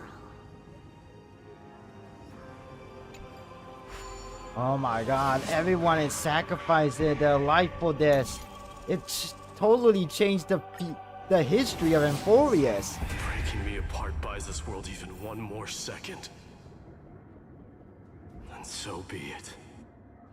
But it's gonna hurt a lot! Pain brings endless torment. But it can never destroy me. I believe that you were thinking the same thing when you stepped through the gate of infinity and jumped off that cliff. Can't argue with that. In the current situation, this is the only path Akuma has left. Just do as I say. Split my soul into 5 pieces. Forge me an immortal vessel. Let the blade of strife hang forever overhead.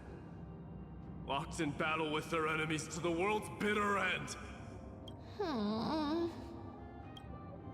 There's no need to be sad, Lady Trebios. Haven't we already taken great strides towards that promise tomorrow? In this life, my people no longer have to drown in false guidance. Kremnos has washed the blood off its fate. Amphorius no longer needs a god named Strife. So let me shatter the former loss and turn the Lance of Fury back into a weapon that protects the world. We understand. By the way, can you do me another favor? The 7 sages from Grove of Epiphany are already en route. They'll arrive in waves to join the Resistance in a couple of days. Among them is a scholar named Anaxagoras. He has extraordinary insight and fears no sacrifice. This soul-rending ceremony wasn't just my decision. It was his counsel. His wisdom will surely be the backbone of Amphoria's survival. Watch over him. Carry on this everlasting flame for me. Through Anaxagoras' ritual, the demigod of strife split his soul into 5. Courage, honor, tenacity, sacrifice, and reason. Each sealed in blood crystal and cast into battle. The people held a 10-day funeral to mourn their fallen god king. And through his sacrifice, humanity was granted 200 years of peace.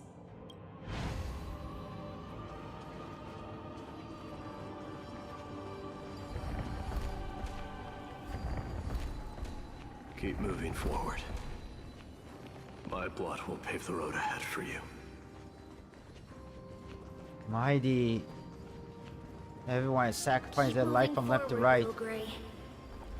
See you tomorrow. Yeah, see you tomorrow, definitely. That seamstress wasn't wrong when she said a lie needs more lies to keep it together. Reason and trickery. Never thought we'd be the pair to finish this final setup. Can't catch that Tin Man without your little slides. Besides, this is our last shot. Not the time to be picky, right? Don't oversimplify it. Lycus just found out Akuma's been an empty shell for the past 50 years. He's bound to be furious. At this rate, he could have done anything. That's exactly what we want. Rage blinds even the brightest minds. Doesn't matter how much of a genius he is, the principle still holds. Once he storms into the council and confronts me head-on.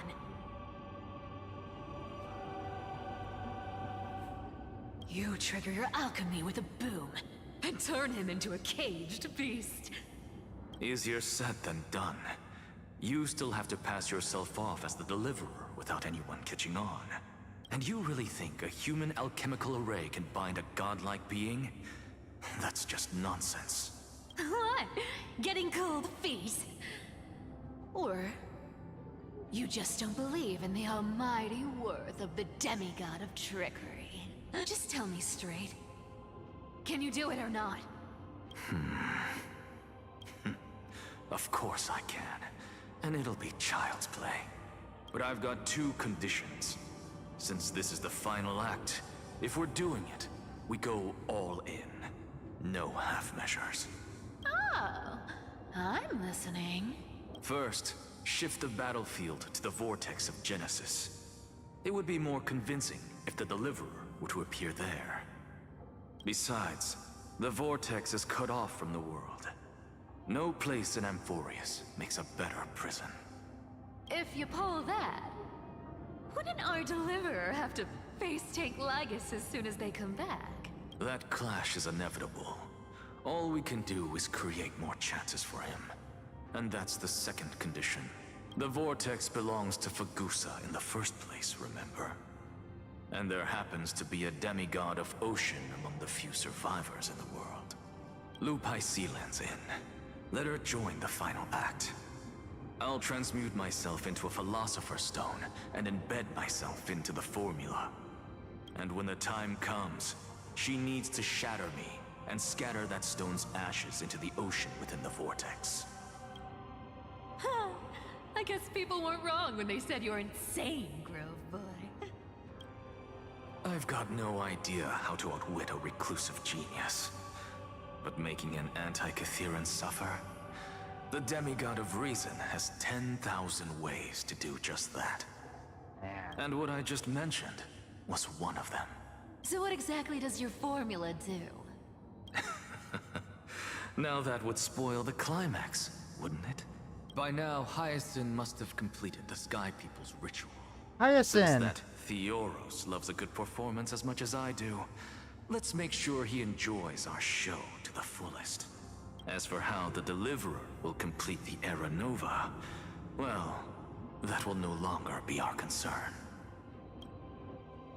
It was the last battle known to the world, initiated by two demigods least suited for war. In the end, reason and trickery kept their word. At the cost of their lives, they sealed Lygus within the vortex of Genesis, where he remains to this day. He was trapped there? Go forth. Finish the greatness left undone. Quit overthinking!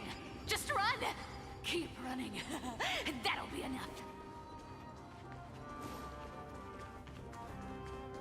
Alright, we're just gonna keep running then. Hurry. It's dead quiet here. Who's that? Hyacinth? Akama will stand eternal. Miss Cypher's lie has crumbled after all. But it's alright, because all of us have fulfilled our purpose by now.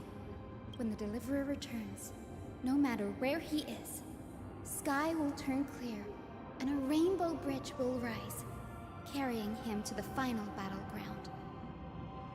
Cyrene, this arduous relay is finally nearing its end. Now, I'm passing the final baton of fate to you, okay? No, that's not quite right. After all, it was you and him who lit the first spark of this journey, wasn't it?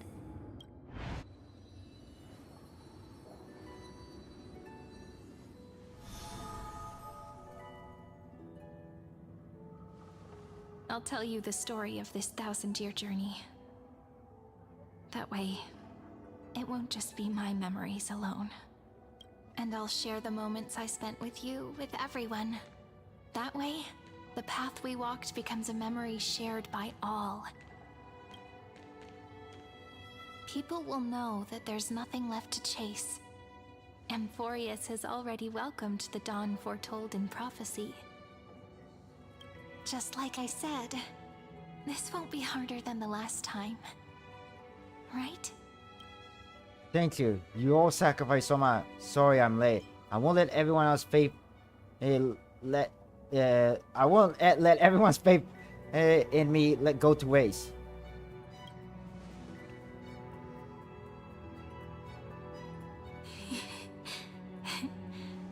I wonder what kind of expression you're wearing right now. Probably the same as always. Calm, resolute, and brimming with confidence. If I have the chance, I'd love to see it again. Because it's really been far too long since we parted. Sarid, even you.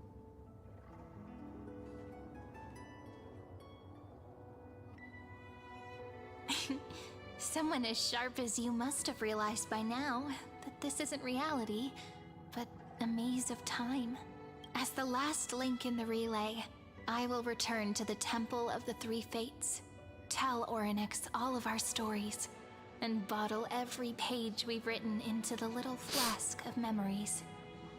And then, may it set sail in peace, drift down the river of time along with the core flame of world-bearing, reach your side, and lead you back to Amphorius.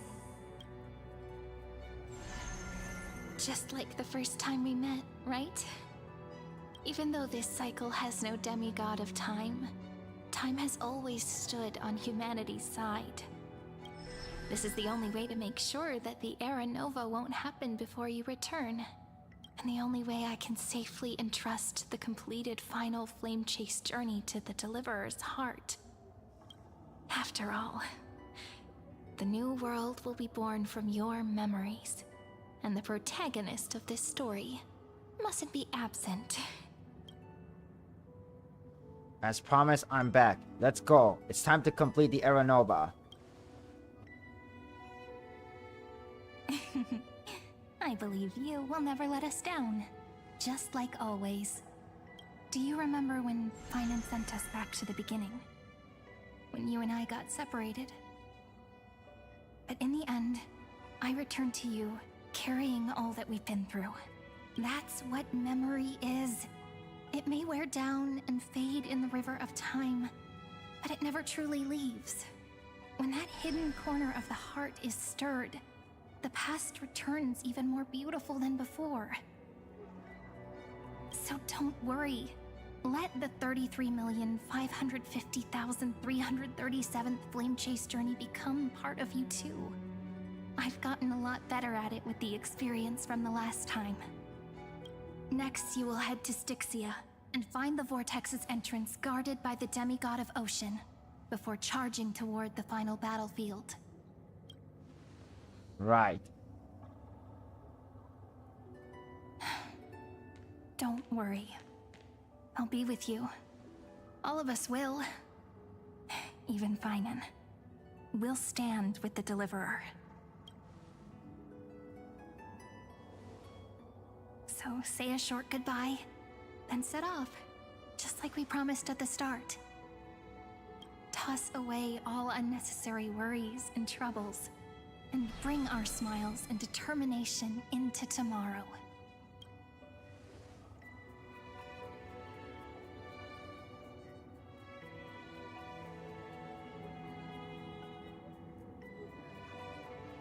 The last baton. I wonder how long you'll have to wait before passing it on to him. Alright, here we go. No matter how long it takes, it's okay. Waiting is what I do best. But, Sairi, what if you wait and wait, but that hero never arrives? That won't happen. Because I know that no matter how long it takes, he'll definitely return to this place. We can't let him down.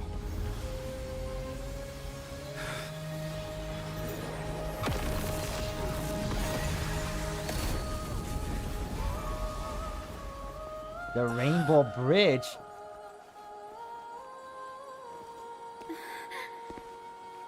Sky shall rain rays of dawn for you. May romance be with you on your journey. And reason grant you enlightenment. Let strife bestow you with inspiration. Trickery ensure your success. Allow death to protect your soul. And at last, let passage point the way forward. Well, time will remember the Trailblazer's journey. Wow. Whoa.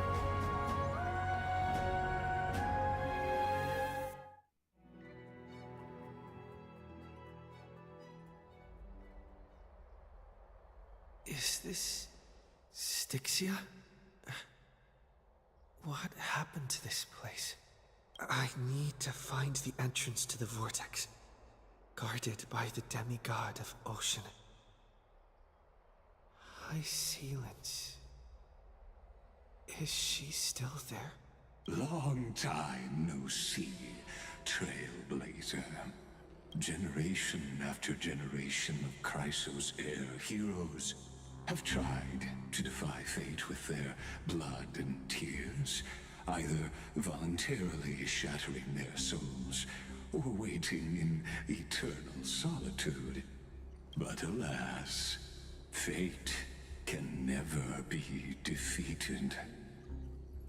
You again? Reason and trickery may bind my flesh, but my will shall never fall silent.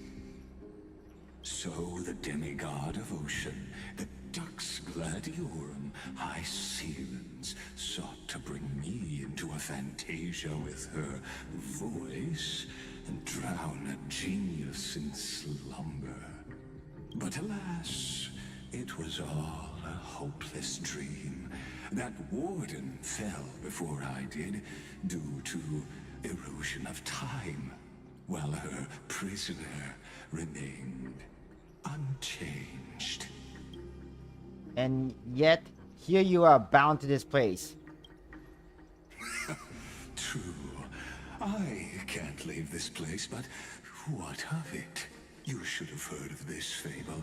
In a shadowed cave lived a people, imprisoned from childhood, and chained so that their legs and necks are fixed, forcing them not to look around at the cave, each other, or themselves. Behind them is a fire, and before them loomed the stone wall of the cave. The flames cast shadows, while the rocky surface threw back echoes. To them, that false play is the whole world. Yes, I'm trapped in the cave, but I know it's all just a fleeting illusion. I don't struggle in dreams. I wait, and now my deliverer has come to defeat me and save this world that never owed you anything. Oh, you'll need to awaken the singer here and unseal the prison called Vortex of Genesis. You'll be the one to unshackle me and bring the cave crashing down. Of course, I don't mind waiting a little longer. Let me guide you through this next illusion. One last memory from that prison warden. I hope you'll watch the stories of this fantasia closely. Logically, the Deliverer must see the world for what it truly is. Emotionally, this memory captures the fate of everyone in Amphorius better than anything else. Only by feeling it for yourself can you understand my point of view. The meaning of destruction. And I'll be the one to bring destruction to this team. Spare me the cliche. I don't need to understand you. To your unshakable resolve, I salute you. But before we step onto the final stage, let me ask you this.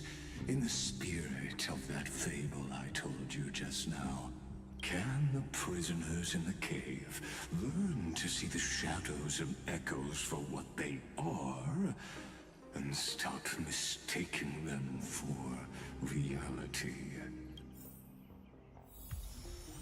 What is he saying? What does this man is saying? Okay. Wow. Looks like we went through a lot today, but I think I'm gonna call it here for today because it's getting a little late and I'm already hungry and I'm kind of tired right now. I'm sorry if I've been keeping quiet during the most of the stream because, you know, a lot of cutscene.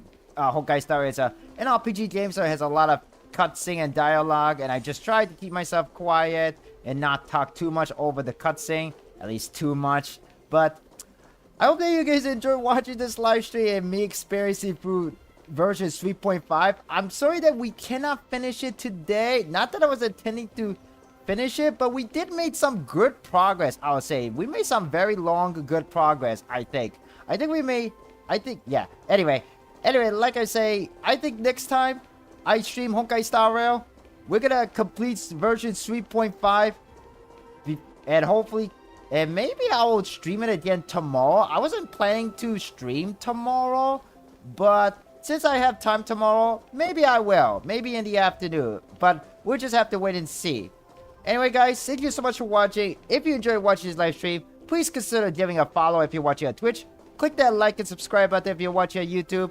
And check out my social down in the video description below if you're watching on the YouTube side. Or just type in the command !social. And consider joining my Discord server outside of Twitch stream and YouTube stream, so you can find out where I hang out. Anyway, guys, thank you so much for coming, guys. I'm gonna go eat lunch now, finally. I feel like I'm in present hunger. But anyway, thank you, and have a nice day. Good night, everyone, and see you guys next time. C+Hero, signing out.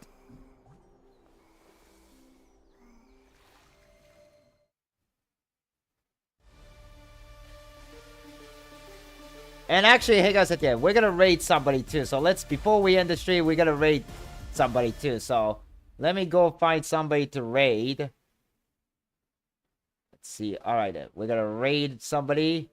Let's see now. I wonder if, yes, she is starting streaming. All right, we're gonna raid my good old friend Starlet Akari, who's playing Arknight right now. So we're just gonna start a raid with her. So let's go raid her now. All right, see you guys next time.